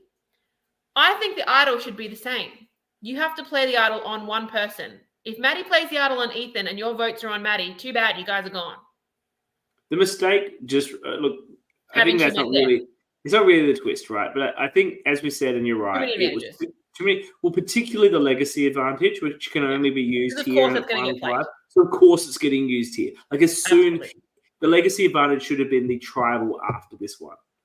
That would have been a simple save. Now Shane had another idol, so whatever, he just plays that. But in terms of a planning sense, and look, Eli admitted this in the real time that yes, that the forethought here, because there was the possibility of everyone being immune.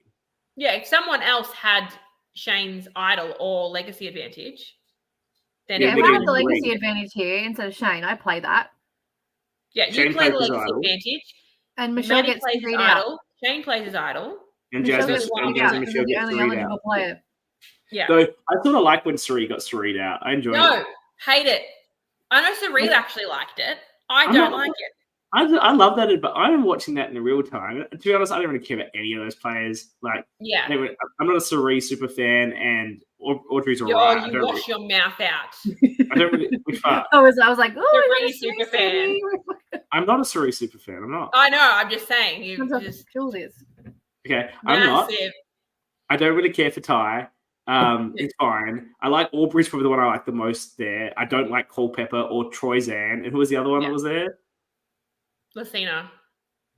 I like Sarah a bit, but I didn't love Sarah, so I'm like, I don't care who wins this. So it was really interesting as someone who wasn't invested in any of the. For me, though, I don't like it when I think this is the reason I don't like this twist, and I don't like it, the Cerise thing. I don't like when someone goes out and there is literally nothing that they can do about it. Danny goes out without receiving a vote, and she couldn't do anything to stop it. You know, I think you shouldn't go out when you haven't received a vote. Rocks is different because you can do something about that. You can say, no, I'm not willing to go to Rocks. I will change the vote. But here, what could Danny have done to save herself? Once she got paired with Christy, she was fucked. I'm not denying it's bullshit. I'm just saying it's good TV. Yeah. I have a confessional similar to, I don't think it gets aired, but I vividly remember it. I think it's after I get voted out, similar to what Michelle just wrote. I was like, I hate this twist now. I hate it in South Africa. I hate it now. I fucking went on a rampage about how much I fucking hate that twist. Because it was always word for word. I was like, I hate it in South Africa and I fucking hate it now. And I had just watched South Africa before playing, so it was fresh in my mind. Michelle's reacting largely to my not a Cerise super fan. I'm just not. Look, I've got Michelle and Merlene agreeing with me. I'm so happy. There's nothing wrong with Cerise. Just to get right, she's a fantastic player. She's just not one of my faves. She's on my Mount Rushmore. My Mount Rushmore is the Mount Rushmore, like the consensus Mount Rushmore. But would you have Mount Rushmore for favorite people? Or I don't know if it's meant to be your favorite or your best player. I don't know. She's the best player that's never won. I agree. Anyway, we've digressed. So, so after all the advantages are played, Christy and Danny Christy has 2 votes, and they go out. All the other votes are nullified, and it's a sad day. Michelle wants to know who else is on my Mount Rushmore. You can DM me after if you want to know. When we finish this whole pod, I'm going to do the 50th episode, so I can do 50 will be a bit of a just general one, and we can all do our Mount Rushmores of the Australian LRGs. Oh. Yeah, that'd be good. All right, we'll get back to that. Okay, so that's what happens there. It's a good twist. Look, I think we're all agreed it's a great twist. Now, no, we can all agree, but okay. It's a sensible way of doing a double vote on a one-day game. And it makes good TV. It's shit for Danny. It's shit for Christy. It's particularly shit for Danny because she hasn't won $1 million, $500,000 playing Australian Survivor. It's. And I was so nicely placed at Merge. I was so happy with how I was placed. I was just like, oh, look at, because Christy was pulling those boys over. I had my 4. I was just like, how nice is this? I am smack in the middle of this. There's easy targets like Shane, Joseph. Exactly. I can just Yaz. I was so ready to just finally puppet master. Here we go. Yeah. This is what and you had a couple of shields in front of you too, so if shit went wrong, you weren't going to be the target. Correct. Exactly. Luke was going to be looked at. Christy was going to be looked at well before you. Exactly. Still think Danny's number 3 after those 2. Yeah. That's where you want to be. In a group of 5, you want to be 3rd. Yeah, I think you're in front of, as a threat, you're in front of Sam and Michelle. Yeah. Yes. And Michelle put me there on purpose. I was the forefront of the 2 of us for a reason. It was intentional. Yeah. Well, so, anyway, the fantastic twist is we've moved on from that. And Danny. Terrible twist. Anyway, we go on to episode 8. We can yada this one a bit. We go straight to a challenge. I have 3 lines for this episode. There's not much here. We have red light, green light as the challenge. Oh, except this was bullshit. Whoever was judging this loves Luke and is just screwing over Maddie P as hard as they can. Maddie P is like a fucking statue and stopping, and they're calling him for the slightest thing. And Luke's basically just slumbering down. And then when it's Luke's 10 meters out, they just don't turn around. But when Maddie P was that close, they're switching as soon as they could. Red light, green light, red light, green light. Justice for Maddie P. Yeah, bullshit. But we get Luke winning immunity. We get a new alliance of all the big boys coming together. We've got Luke, Sam, Ethan, and Maddie P. I think we talked about this in the we was really liking this move by that group. Sort of having the bigger threats coming together. I particularly liked it from Sam and Luke because they put themselves in the middle. Yeah, they put themselves in a really good spot. And I think they legitimately hadn't decided which way they were going to go, so both sides very much believed them. This vote, it doesn't make a difference, but the next round in particular is where we really see them being torn. So they vote out. I think me going frees Sam up to play. Yeah, absolutely. Sam in particular is the one doing this because he's, as he goes on about at fucking nauseum at Final Tribal Council, bringing Jazz into his missing piece of the puzzle. The missing piece of the puzzle, but in the way that means he's got Jazz and Michelle on one side and he's got the boys on the other. Because I wouldn't have let that happen. Yeah. Well, he brings Jazz in on this vote because it's that 4 plus Jazz that vote out Joseph. We get Joseph, Michelle, and Shane are the ones that vote for Ethan. Yes, yeah, Michelle's out of something. Not only does he bring Jazz in, but he uses this as the knife to repeatedly stab Michelle with at Final Tribal about how she voted wrong here. He didn't. Mm-hmm. Yeah. So it is quite. It's probably Sam's game-winning move here. Actually, it's all the way back. I agree. There's nothing vote on Joseph, but it is actually the game-winning move. It separates him. It separates Michelle. Them. Yeah. But yeah, that's all I really got for this episode. Nothing really groundbreaking happens. But we go into the next episode, and I think this is where things are a bit interesting.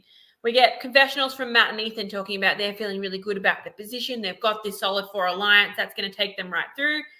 Michelle and Luke are having a discussion, though. Michelle's obviously a bit upset about being left out, but she handles it really, really well. You know, she's not doing the whole, she's not doing Liz, I'm pissed. She's chill. She's like, all right, look, you know, this is what happened. I do still want to work with you. And Luke's like, yeah, we still want to work with you. We're still with you. We just had to get Joseph out and we couldn't tell you for whatever reason. Sam does a very good job as well of managing it. And Michelle is like, well, you know, just Jazz is really close with Ethan. So just be careful of that. Jazz is not with you, even though Sam's like, yeah, right. Jazz. Everyone's with me. I'm Sam. Yeah. Everyone's with me. Yeah, everyone's with me. Absolutely.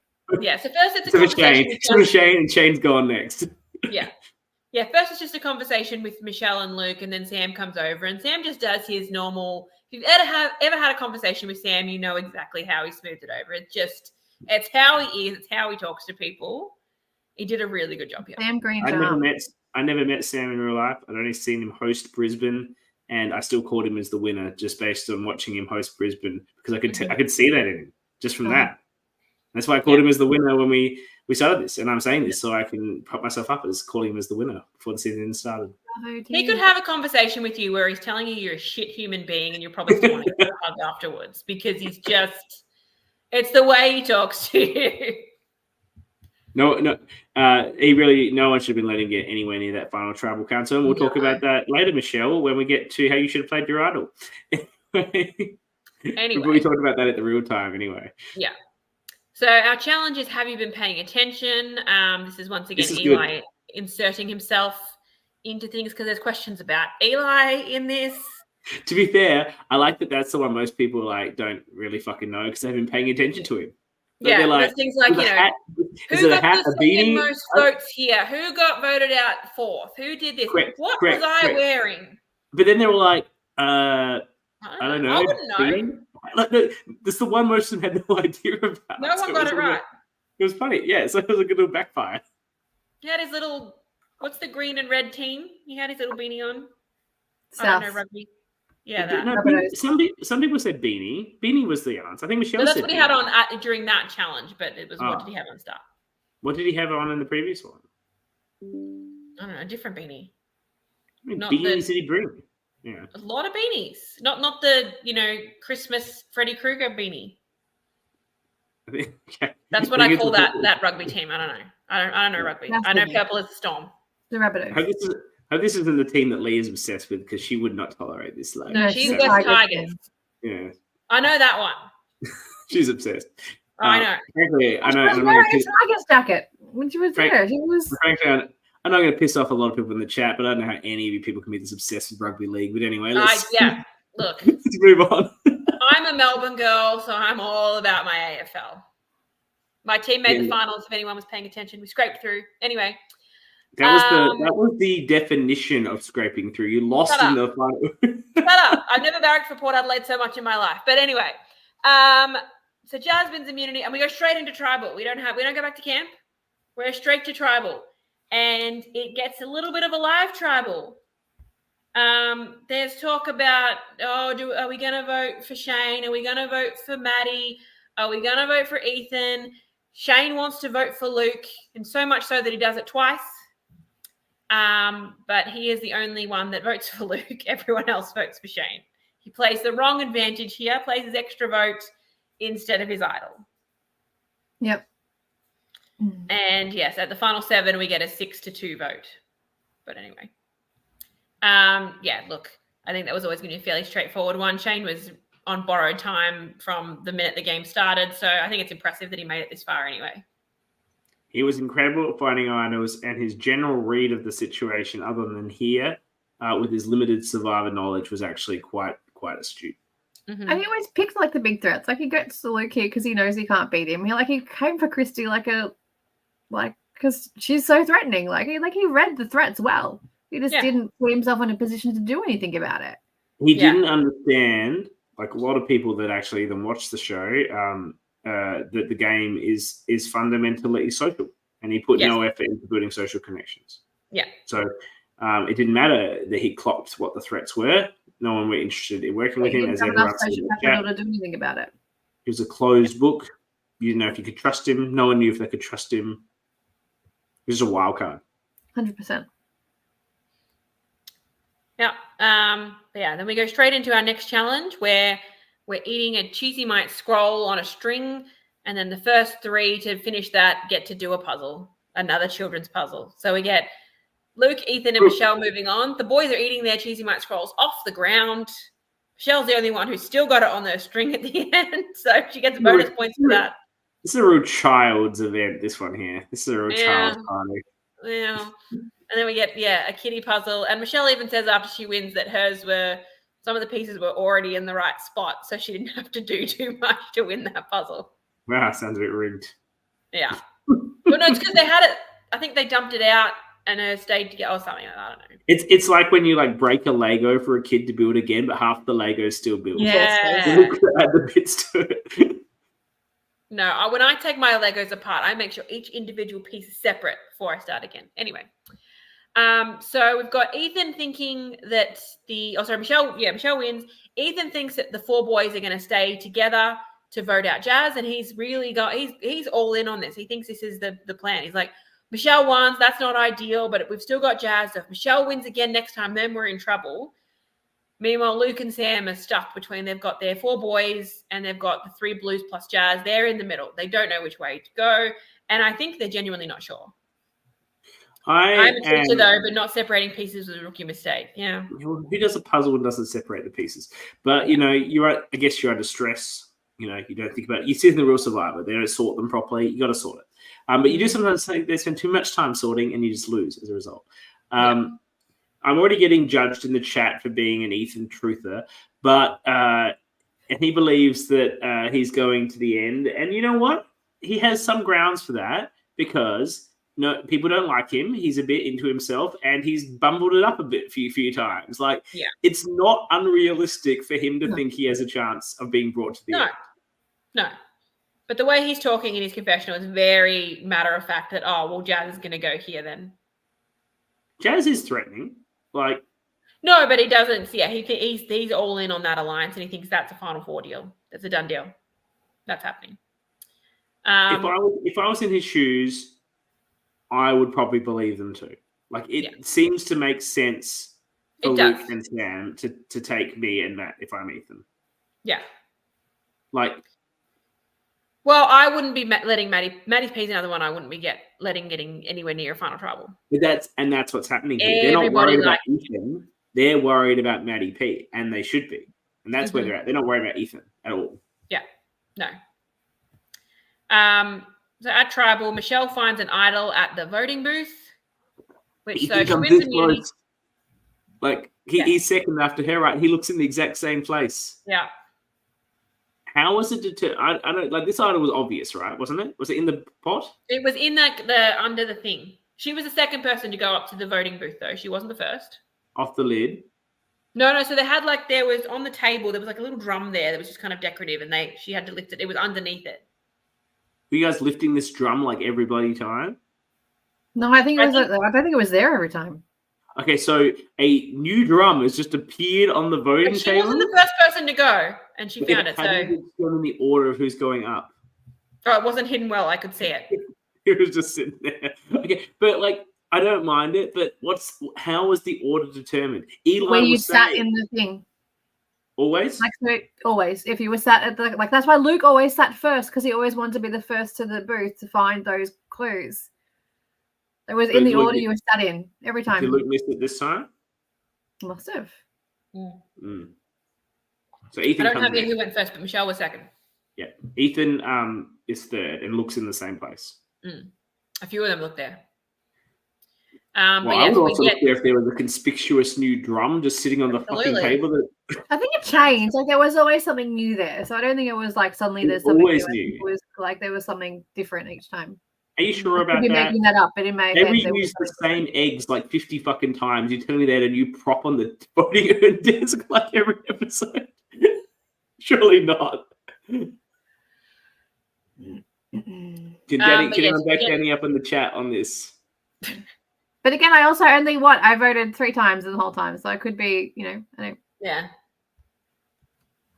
We'll see. But yes, we get the downfall of our beloved Matty P, voted out 4-2, and with him and Ethan voting for Jazz.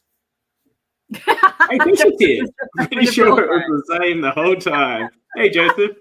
I don't know how long you've been lurking in the chat. Proving Danny wrong. Yeah. Look, I don't. Michelle says years ago, and I went 3 times. I don't know. It was just there all of a sudden. So she thinks it wasn't there. Joseph thinks it was the same thing. I have to ask Eli about that. I imagine it was just the same thing. Okay, here we go. The first few votes of the day, there was nothing there, but then they added the drum and something else. Pretty sure that stayed the same after that. I think what's happened is when they've stuck the thing, they've stuck it under it, it just hasn't fit that well, and maybe it's a little bit uneven or something. Perhaps it just didn't fit under it, so it was obvious. It was dark. Yeah. It was dark as well, obviously. So you had to be paying a bit of attention. Should we be giving out idols at the final 6? When an idol's walked out the door the round before, but no. Should it be at camp? It should be in a better hiding spot, yes. It's to make people break off and look for it. Probably impossible to find in the dark. But they weren't aware that an idol had just left the game. Correct. This is true. If an idol had just been played, I think it probably maybe I'm giving people a bit too much credit, but I think it would have been hidden a bit better, because if an idol's been played, I'm tearing that camp apart looking for it. Oh, the people left there would have fucking hunted it down if they knew there was not. What Michelle should have found was a clue. Yes. To a idol hidden at camp, because it's pretty hard to go wandering off looking for idols. That's true. They didn't really. I'm saying we rarely went back to camp after final 8. So. Okay, it should have been a clue about it being hidden under Eli's table or something. So you just had to walk up and fucking do it. Podium idol. Yeah, something like that. That would have been better. Better TV too. Yeah, agreed. And that takes us into the finale episode.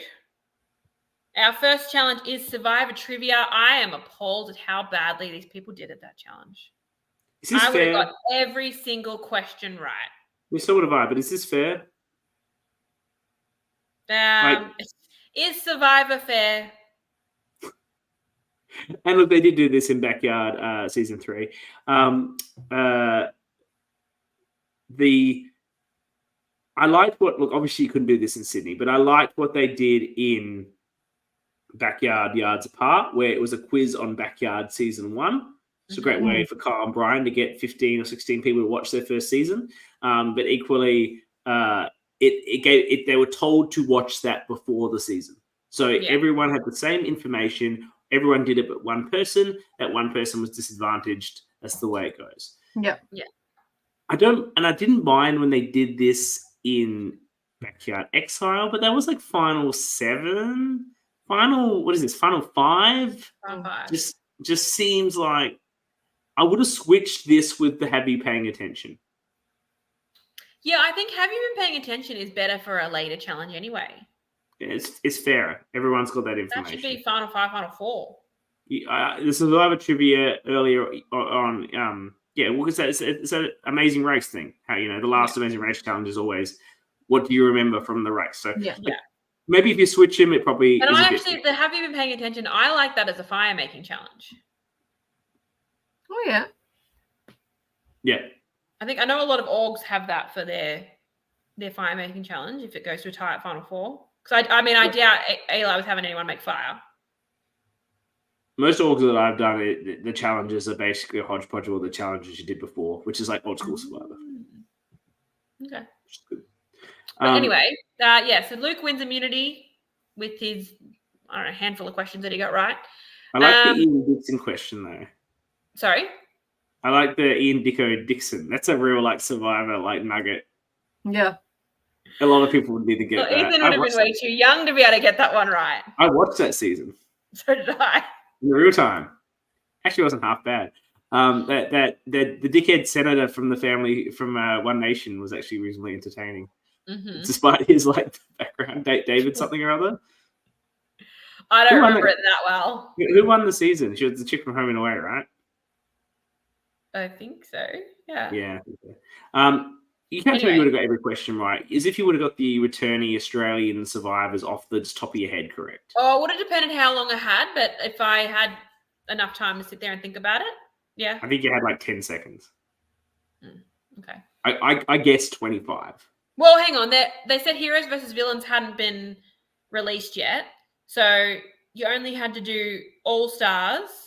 So you had 24 people plus Luke. Plus Blood versus Water. So I think there was only 4 from that. So there's only 3 from that. So there you go. There's 29. 28. It's 28, which is what Ethan guessed randomly. Yeah. So yeah, you might have been able to do it. That was impressive. I'm impressed with that. That was strong. Thank you. My nerd card is just rising. Love it. Yeah. Anyway, Ethan is the very obvious target. He is pitching to anyone who'll listen to him about why he should stay, how he's not a threat. He hasn't won a challenge. He's pissed everyone off. He's made dumb moves.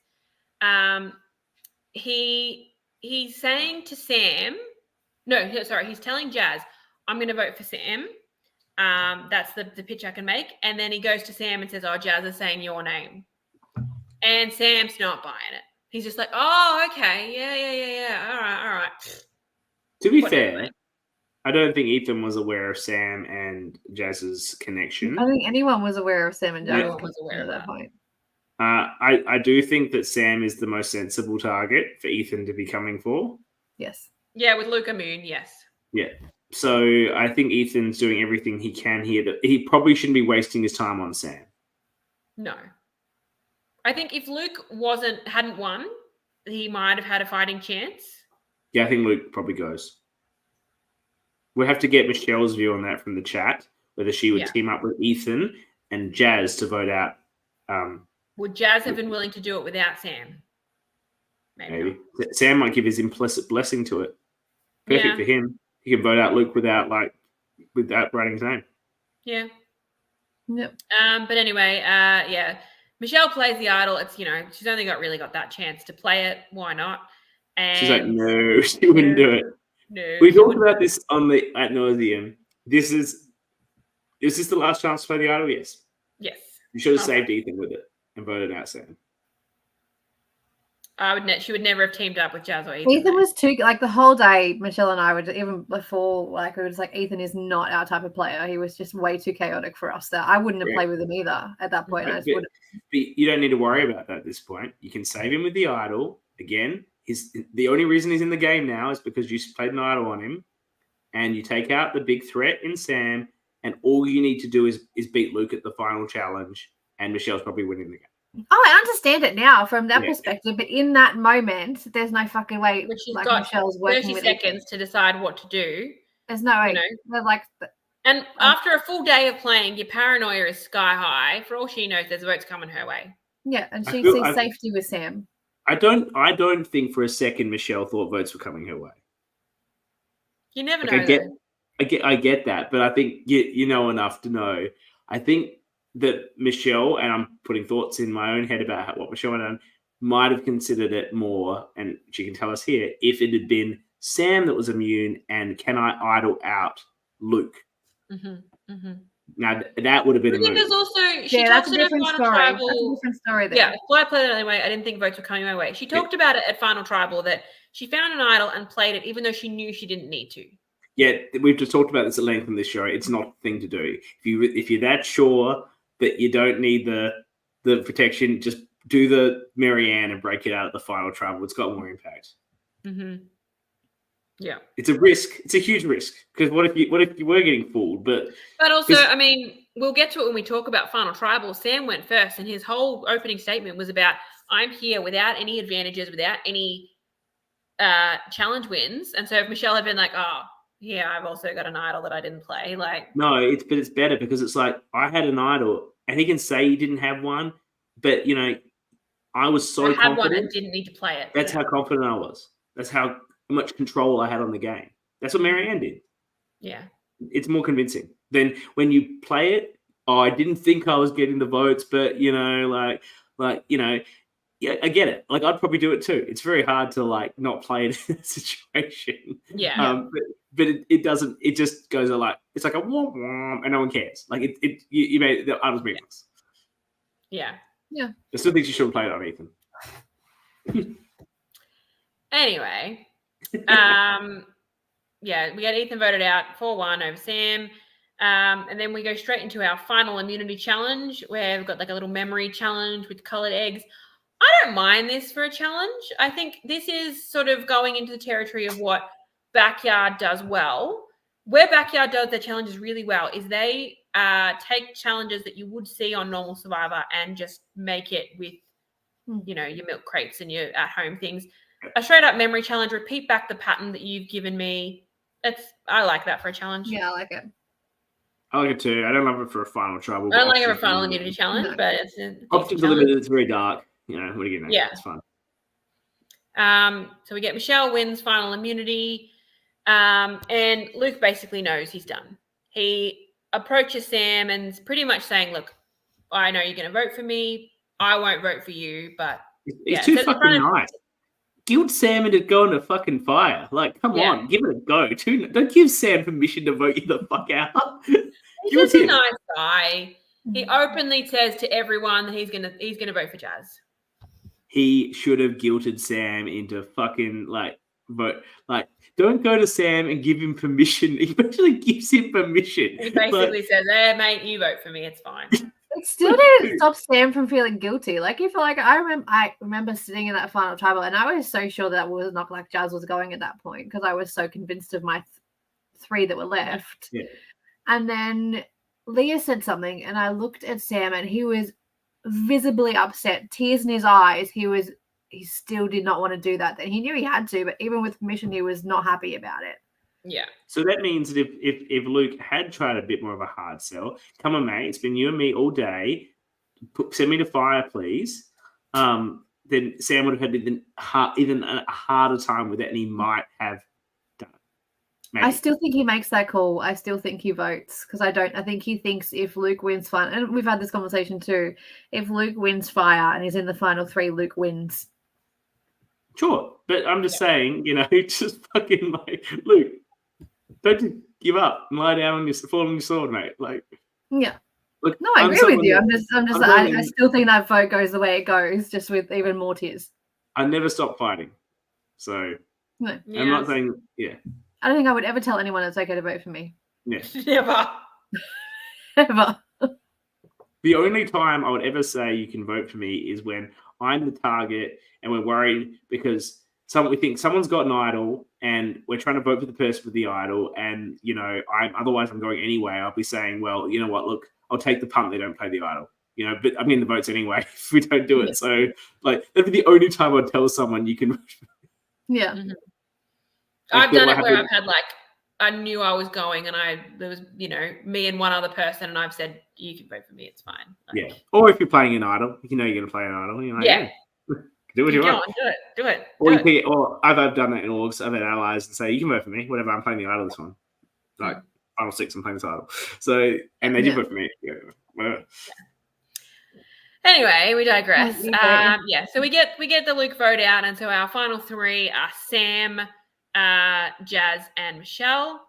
So we go into final tribal. We get a little montage of everyone, their game, the jury, what they're thinking, blah blah blah. Who cares? Well, interesting from Michelle's point of view. Maybe this goes back to the idol. If she could have made a part on Ethan. If she knew Sam was the Brisbane Survivor host, she doesn't think she would have gone to the end with him. Very interesting. Interesting that he didn't tell anyone that. Well, I think he's very smart. Exactly. No, he wouldn't tell anyone that. But yeah, we get to final tribal. The jury is only allowed to ask one question to one person in the final 3. Few people push that. I don't mind it. I don't mind it when you got the whole cast on the jury and it's when there's the whole cast. Absolutely. Don't mind it. I actually don't like the whole cast on the jury thing at all. I hate it. No. If you're doing it, then I think pre-merge people. But I think if they know about it in advance, they can discuss amongst themselves. Hey, and they did. They did do that. And they did, yeah. Like, who's going to ask a question to who? And like, Malene's like, I'd like to ask a question to Jazz. And they're like, okay, good. So Malene can just pump Jazz up, obviously. Like this, obviously. That's not going to be a hard hitting. That's going to be an absolute Dorothy Dixer right there. Well, that was the thing before going into that. Like, most of the Red who were there didn't know anything about Sam and Michelle's game. Like, so I was, like, backstage trying to, like, tell them about all the things they'd done and all the conversations we had and their strategy and how great they'd been as strategists and allies. Because they never played with Jazz or seen Jazz's game. They had no idea about anything to do with Sam or Michelle because they hadn't played with them. But presumably you've been talking about that all afternoon, like you've been there for a while. Yeah, of course. Yeah, absolutely. But in that point, that was when they're like, oh, like, what do we? I was like, I actually remember being like, oh, trying to give them like as much information as possible, or like give them like questions to ask the other 2 rather than Jazz. Yeah. To like get more information out of them. It's very difficult to change the minds of people, even though they know you've got more information. They don't particularly care. Absolutely. So for the pre-merge people, there has to be an element of, if I got back in, I would have gone to the end and I would have won. So they then want to vote for the person that came back in. I talked about this when we did the first coverage. I feel like Michelle deserved to be second. No offense to Jazz, but I think that's that element of the edge people voting for the returning. Yeah, I mean, we'll get to it when we get to the votes, but the votes for Jazz are all people that went pre-merge. Yeah. That said, or with the exception of Lizzie, they're all original Reds. There's always a risk in bringing the returning, and people should have been more cognizant of that. Yeah. But anyway, so we get to our final tribal. Sam goes first. And yeah, as I said, he talks about he got there without challenge wins, without advantages. His big move was voting out Luke. He's played the whole game with Michelle, but they played different games. And then we talked about Jazz was the missing piece for him, and they formed a genuine connection there. That's sort of the basis of his opening. Jazz talks a little. You know, I said before that it's not particularly great trouble. I think he's tired. I don't think he sells any of these points particularly well. He just says them over and over. But I think they are all remarkably valid. He completely depowers Jazz by making her his piece and completely removes any agency that she might have had in that relationship, and she doesn't do much to salvage it back. Which is a good read that maybe the jury is going to vote for her. Mm-hmm. And she made it this far because I connected with her. I brought her into my people. And she sort of backs it up a bit. She doesn't take carriage of that. And with Michelle, he admits they have the same game, but she didn't. I left her out of that vote ages ago, and that's why I'm better. Yeah. Jazz talks about a bit about the pre-merge and the battle back. How she bonded with Sam during the bag over the head challenge. That's as far back as their connection goes, and then obviously worked with him after. And then she had bonds with Ethan and Matt from the pre-merge, so she had to put herself first, and that's why she was willing to vote them out. She talks a bit about it more during her question. She's talking about how she always had the right information. Everyone was wanting to work with her, which is a good point from her. Yeah, absolutely. She had both sides. She knew what was happening. Yes.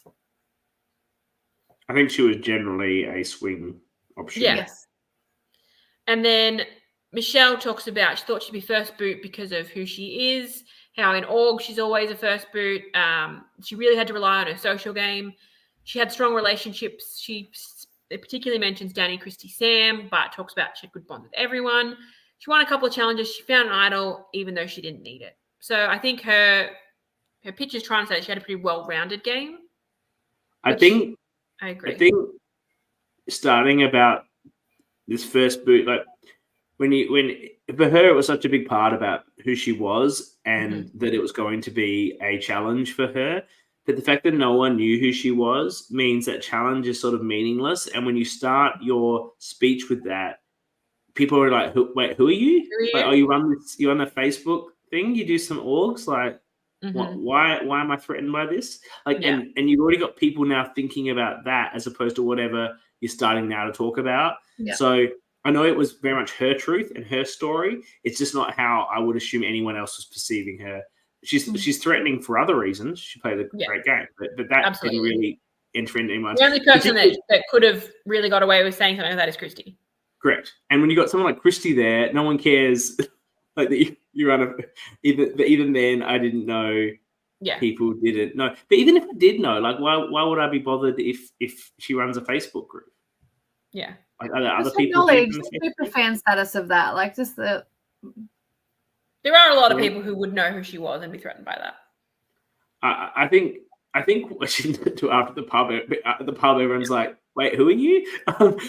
I think she perhaps should have reconsidered it once she saw Christy was there, because even if people knew her and were thinking about that, once Christy's there, that's just it just doesn't matter. Yeah, exactly. People always tell me they feel threatened by me. Yeah. Who feels threatened? I met you. You're lovely. I wasn't threatened. No, I've never threatened by you. Yeah, that's it. We're fairly large personalities. I think you might need to rephrase that with people that don't have large personalities. We're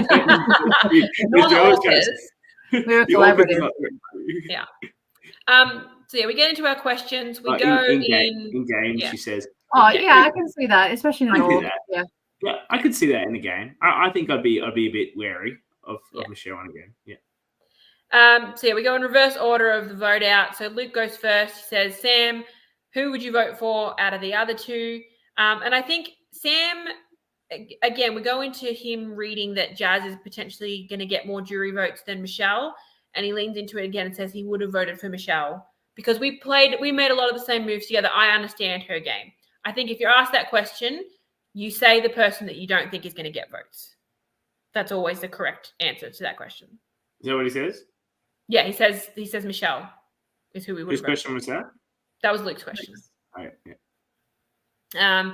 Ethan asked Michelle, where do you think you were in the hierarchy? She says early on she was near the top, but never number one because that was intentional because she didn't want to be targeted. I think, again, that's a good answer. Yep. Maddie wants to know from Michelle, what was your biggest move? She gives a bad answer here. She says, no moves made by myself. We made them all as a group. We didn't really blindside anyone. We just had an order and we went down the line. That's not a great answer. It's not at final tribal. You don't want to be saying we. It's all about me. Me. Whose question was that? Matt's? That was Maddie's question. Yeah, you just say Matt. Yeah. Voting at Matt. Like, just tell the jury what they want to hear. He still votes for her though, but that was the answer. I think that was him trying to get her to be like, give me something. I want to vote for you. He's trying to help her. Shane asked Jazz, what was your game plan? Not great, but I can't lie because I would be caught out. Yeah, that's fair. Yeah. Because you did always vote for Sam on that one time he duped you. Yeah. So Shane asked Jazz, what was your game plan after coming back in? She said, look, I didn't expect to come back in. At first, she just sat back and watched and then aligned with the big dogs in Sam and Luke. That's an okay answer. It's kind of a nothing. I don't think it scores or any points or loses or any points. It's backing up Sam's story too much. It does, yeah. But it's just giving too much credence. Yeah, it's not. What Sam said. Joseph asked Sam, what was a mistake that you made and what did you think mistakes that the other two made? And he opens it by saying, yeah, I made mistakes. And I think that's important to show a bit of humility there. Yeah, I made mistakes, but they were always fixed by the next vote. He said the biggest mistake he made was being really paranoid. He said that Danny, you had to calm him down a couple of times. Did you have to calm him down, Danny? Yeah, a lot. They don't show any of that in the winners edit. Don't show any of that. No. And that's why I wasn't afraid to go to Final Travel with Sam, because I was like, baby, I held your hand. I held your hand this whole game. Like, I pulled you through. Come on now. Yeah. And then for the other mistakes, Jazz was voted out. That was a mistake she made. And Michelle needed to not be as connected to him, and Luke needed to kind of separate herself a little bit. So I think he's basically just confirming what the jury is already thinking. Anyone that's already wanting to vote for him, that's their reasoning for not wanting to vote for the other two. So again, I think he does well here. Christy talks about how... Here comes Christy's layup for Sam. Sam, I was going to lift the ball up. Well, when I won, I voted correctly every single time.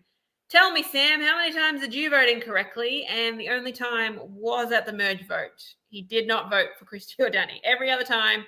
And he's like, I don't really remember. Go down the line. He's like, I voted for you. I wasn't at your tribal. I did vote for you. I voted for everyone. That was impressive. Yeah, but it was like Christy's like, here's the layup for you, Sam. I won. This is what I did. Tell me what you did. Very good. And Christy knows that Sam has voted for all those people. It's not like she knows the answer. That's why he saw when he ums and ahs about it. She's like, well, just go down the line. Yeah, go down the line. Go on. Go right out. Danny, we get your question of Michelle. If you had a different final three, who would it be and why? What were you hoping for her to say? She says not you. She goes, not you, because it would have been too much of a fight. I would have probably cut you at 4 and you would have cut me. I wouldn't have. Were you happy with that answer? Did you vote for Sam? You vote for Sam? It didn't cost her. Like I say it in the I had a really hard time with that vote. I was in that for a while. But that pushed you over the line. No, it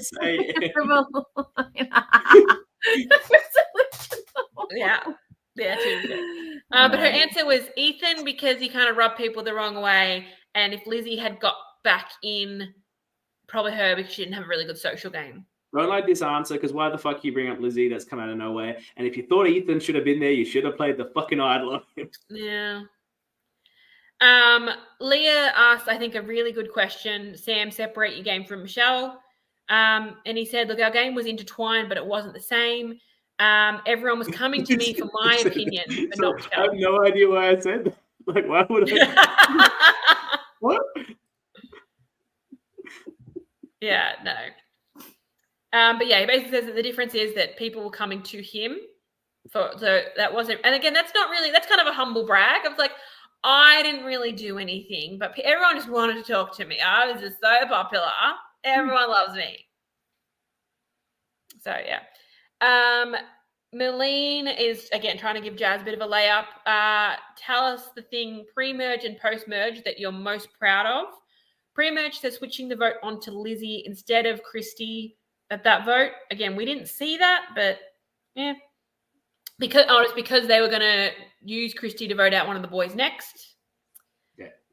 To me, is that kind of throwing away Ethan and Maddie's votes? Maybe, but you know. And then post-merge, she says she aligned with the right people and she always knew where the votes were going. Which pretty sure everyone knew where the votes were going post-merge. It's actually it's a good post-merge, but it's pretty predictable in the end. Yeah. Lizzie asked Sam, how did you manage to stay so under the radar? And he basically has the Ella Gabler answer there. He's like, well, I'd poke my head up and then I'd pop it back down. And just sort of come back up and then I'd hide again. And it's not a great answer until he sort of revisits it again with TK's question. It only works for Gabler because he's got the Ella Gabler analogy, which is like really funny and Ella interesting. Greenler. He's like pop my head up and then that's why it works for Gabler, because it's like it's a fun little you remember that. Yeah. Everyone still remembers that. But hey, this was pre Ella Gabler, so we'll give him some credit there. He didn't copy it. I also think that Gabler was the correct winner of that season, so I don't know. I'm not going to get into that with you because I might have to come out late and slap you. Wow. Anyway, I think he was the right-wing nutter, but he deserved to win this season. No, he did not. He did not. Anyway, TK says, Sam, you had my vote and then you lost it at final 6 when you said, I hadn't really been thinking about my end game. And so TK goes, no, tell me about your end game. Why was it better? And Sam gives a really good answer here. He says, that was one of the things I was trying to keep my head down. I was pretending that I hadn't really come up with my end game, but I had. I knew exactly what I wanted to do. Yeah. And he specifically says the next 3 votes here. I knew Matt and Ethan had to go, and I knew I was going to have to cut Luke at 4. What was this fucking question from TK? Was this a layup for Sam? Because does TK really expect Sam at the final 6 to be going, I've got it all planned out. I'm going to go get this person. Yeah. Like, what is he? Of course, Sam is being like dodging the question at final 6 tribal council about what his plans are. Yeah. But it didn't feel like a layup with this, like, you lost my vote. Earn it back. Like you don't genuinely give an answer at tribal council. You do as best you can to vaguely say something that sounds like it might be the answer to the question. And that's the answer Sam gives, and that's what everyone does. Yeah. But I just don't know. Did TK vote for him in the end? Does he get the vote back? Yes. Yeah. So did he ever lose the vote? Was this a layup, or like a really like disguised layup? Where you lost my vote. You lost my vote. Fake. Yeah, like, I don't know. Is this TK just wanting a more memorable moment? Of course. Yeah, TK wants to be a memorable player. Like, he had big plans for this. It wasn't the way he wanted it to go. So that was his moment. Mm-hmm. Amanda's question is, Sam, why didn't you vote out Christy? And Sam says, well, he was always planning to vote her out as soon as he could. He saw her as number 5 in that alliance. She was number 5 in that alliance. Yeah. So I think he's saying like if she didn't go when she did, he would have cut her well before. Anyway, she got anywhere near the final tribal. So, and then finally, JT asks Michelle. He talks and talks and talks and talks and talks, and eventually just asks why he was the first boot. And she's like, I didn't want you to go, but I couldn't change it. The votes were going your way. Even if I'd picked you up and someone else, we didn't have the numbers. To be fair, from that first episode, it did seem like she was the least interested in voting him out. I think she wanted to vote Lizzie. Yeah. She did. No, so she didn't want to vote either of them at that point. She liked them both, and she was concerned because she'd played with JT in Orgs, and he was quite often an early boot, and she didn't want that to be his experience this time. Yeah. So her response seemed genuine. Then. Yeah. It was completely genuine. She did not want him to be the first boot, but the numbers just didn't fall for Michelle. Yeah. So who did she want the first boot to be? Who doesn't tell him why he was voted? I don't know at that point in time because, like, at first she didn't want either of them, but I think when the vote became between JT and I, the end of the day, JT's not watching this, I'm sure. But the reason you voted JT is because your name got up and you hadn't built enough of anything with anyone. You don't need much of a reason to be the first boot.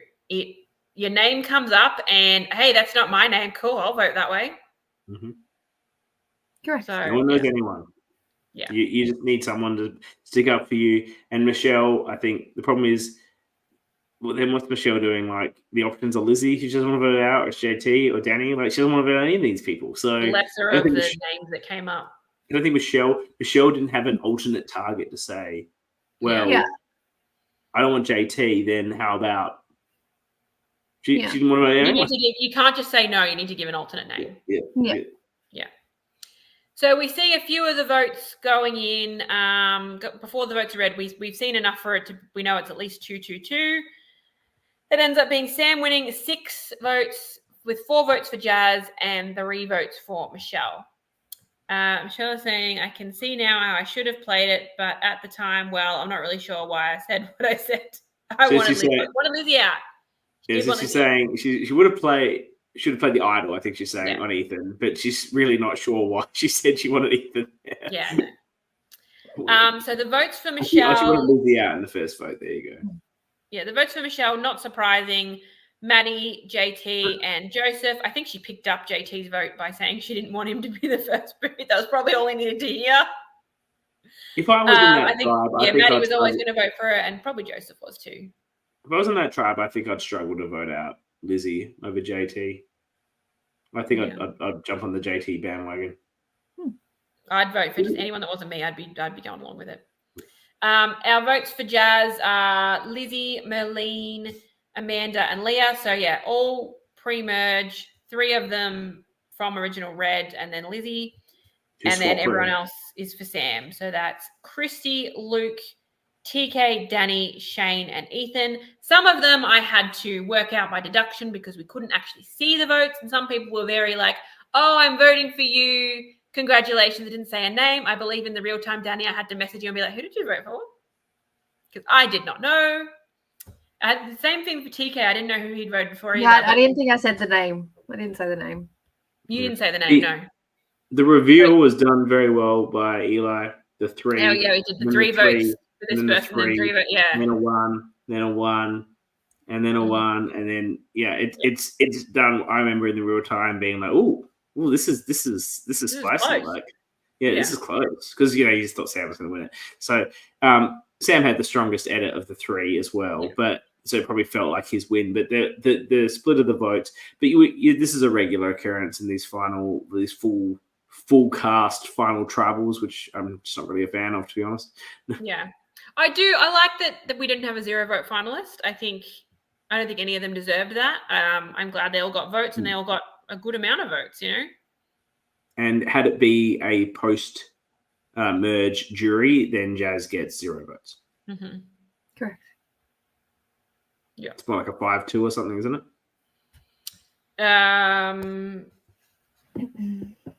JT's 1 vote for Michelle. It's TK's 1 less vote for Sam. 4-3. 4-2? 5-2. 5-2. Yeah. Yeah. But Michelle comes second, which is what she deserved. Yeah. Correct. I think a 5-2-0. I think a 5-2-0 is actually a fairer outcome. It reflects the games that were played. No offense to Jazz. No, I agree. I completely agree with you. Look, as I always say, the decision of the jury, that's the correct decision that was made. But all I can say is that if I was on that jury, yes, I probably would have. But the point is, I'm not making that the jury didn't make their own right decisions. I'm saying that 6 of them should vote. They were biased because I'm just three of Jazz's votes had not met. Yeah, Sam, I'm a strong believer that it should be only the post merge that is the jury. I get that. I get they want in these LRGs everyone to stick around, have the experience and whatnot. But to me, that's why you give them the battle back. Yeah, and to me, when I played, and I'm sure this is the case for a lot of people, making merge is somewhat the objective, and it's because then you make the jury. And yeah, it's shit for the people that don't, but that's what makes it special. Yeah, it's not everyone like when the mum lets the kids all the kids blow out the birthday candles. Like it kind of makes it less special for the kid whose birthday it is. Yeah. Like I made the jury. I got here, so it's less special if everyone's on the jury. Correct. That's how I feel. Agreed. We're all just savages here, but we can't people's feelings and their experiences. Yeah. Look, it was a discussion that was had coming when we were planning for season 2. Like the question was like, do we do that again? I was like, absolutely fucking not. I was just like, especially because it's a 2-day game. No. No. Yeah. I say people want to stay, they can still camp, they can still do things. That's fine. But the gate jury is merge on. No one else. Because you don't want to have that situation where someone is having to cast a jury vote when they only know one person there.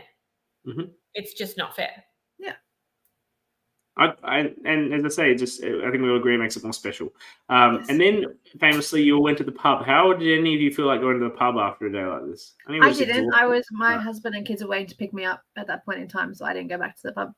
What time was that? What time did this game finish? Probably like 10:30. It's pretty good for one day. That's very well organized, to be honest. And we started at like 6:30. So was it? It seems like they ran a very tight ship for a first season, which is very impressive. Yeah. It's not really I don't remember seeing any kinks or anything in the running of it when it was happening. Well, I think if you look at the people who were on the crew, that definitely helped. I was there for the crew of season 2 and saw how well run it was. So that's a testament to people that were there. He was surrounded by a very good team of people who had LRG experience to help him get that off the ground. Yeah. And that's the great thing about the community. You have these people coming out that have these experiences. A lot of familiar faces that had been there that wasn't their first rodeo.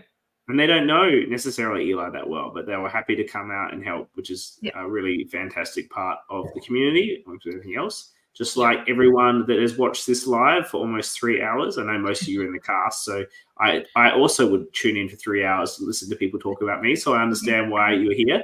When Melbourne 4 starts, you know I'll be tuning in every episode. So it's a little bit self-serving, but we do appreciate you being here. We also appreciate everyone that will be listening to this or watching it after the fact. We know there's lots of you that do that. I appreciate not everyone can tune in live when we do broadcast. So thank you to all of those people. Thank you to Jules for joining. I actually think this worked well. For the future, you've got to take the notes and run through it. No, I like it when you do it. I don't like to be the organized one. Yeah, but I just talk I'm telling you about how I fly.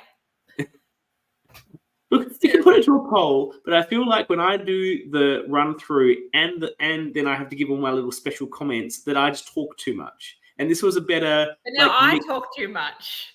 I don't know. I thought this was a better balance. What do you think, Danny?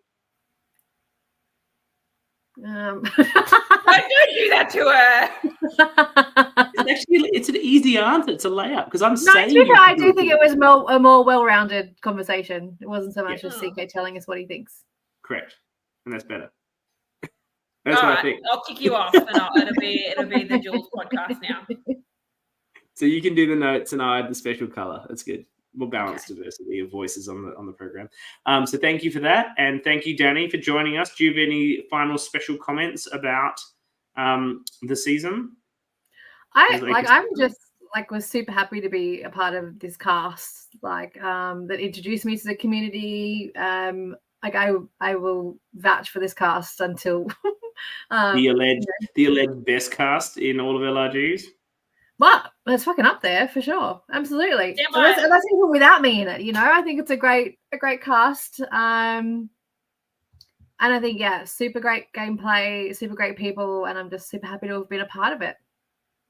And we were super happy to have you on the podcast. Thank you very much. Later this week, 2 podcasts this week as we try and do all of the content that I want to do now that I'm doing 5 episodes for this program. Before we get to the fabulous start of Canberra Season 3, Canberra vs. the World at the end of this month. Before that starts, we'll have to do a draft, which we will do in the last week of this month. But before that, later this week on Thursday, I will be doing the deep dive with Sam. We're fantastic to get all his input into the game and hear about what an important piece of the puzzle Jazz was to his game. I'm sure we'll hear that ad nauseum, as well as many other fascinating facts of what he learned from running his own season and how much of an advantage that was. And I'm sure I won't talk at all about how I picked him to win from the start of the game.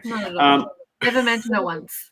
I won't at all. And then we will have the special interview, the special episode this season. Thank you to Danny, has hooked up a deep dive with Christy. I'm very excited thank you, Danny, for that. I'm very excited to be chatting with Christy about why on earth someone who won the actual Survivor would sign up sight unseen to an LRG. Because she loves Survivor. She is a Superman. This LRG didn't even have a base to choose from. You could have signed up for one of the ones that have been going for a couple of years to know what you're getting into. It seems like a bold decision. And she's not traveling to another state to play another state LRG. Canberra's not that far. Canberra's not that far away. Come on. And then we'll be doing the tea party. Everybody loves the tea party. And on the tea party, we will have Michelle, who is here commenting along at length. It'll be great to hear about all her paranoia from the Facebook group. We'll have Leah. I'm sure she'll tell us about her butterfly fears. And, of course, the first ever Bromelo medalist, Ethan Bromelo, the ORCA. He's not the OG ORCA because sort of that's Wolf, but he's the sort of official first medal winner, OG ORCA, will be appearing on the tea party. And then, of course, we'll wrap the coverage up with the awards, which you can go and vote for now. And equally, we will be doing a catch-up with Eli and possibly Who's this other guy that he's mentioned to me? Who do you think? Felix? Who? Byron. Yes, Byron, Oh, Byron may be available for it also. He'd be a great brain to pick. Yeah. Yeah. So very excited to be catching up with them and all of the people we're catching up with our coverage. Joseph, don't be dismayed. I have a plan to interview you at some point in the future, so don't be worried that you didn't get on any of the coverage. Are we going to cover the Cayman Islands? I'm not going to do that, but that's Joseph's LRG. Well, there would be coverage being done by probably one of the other the like American LRG podcasts.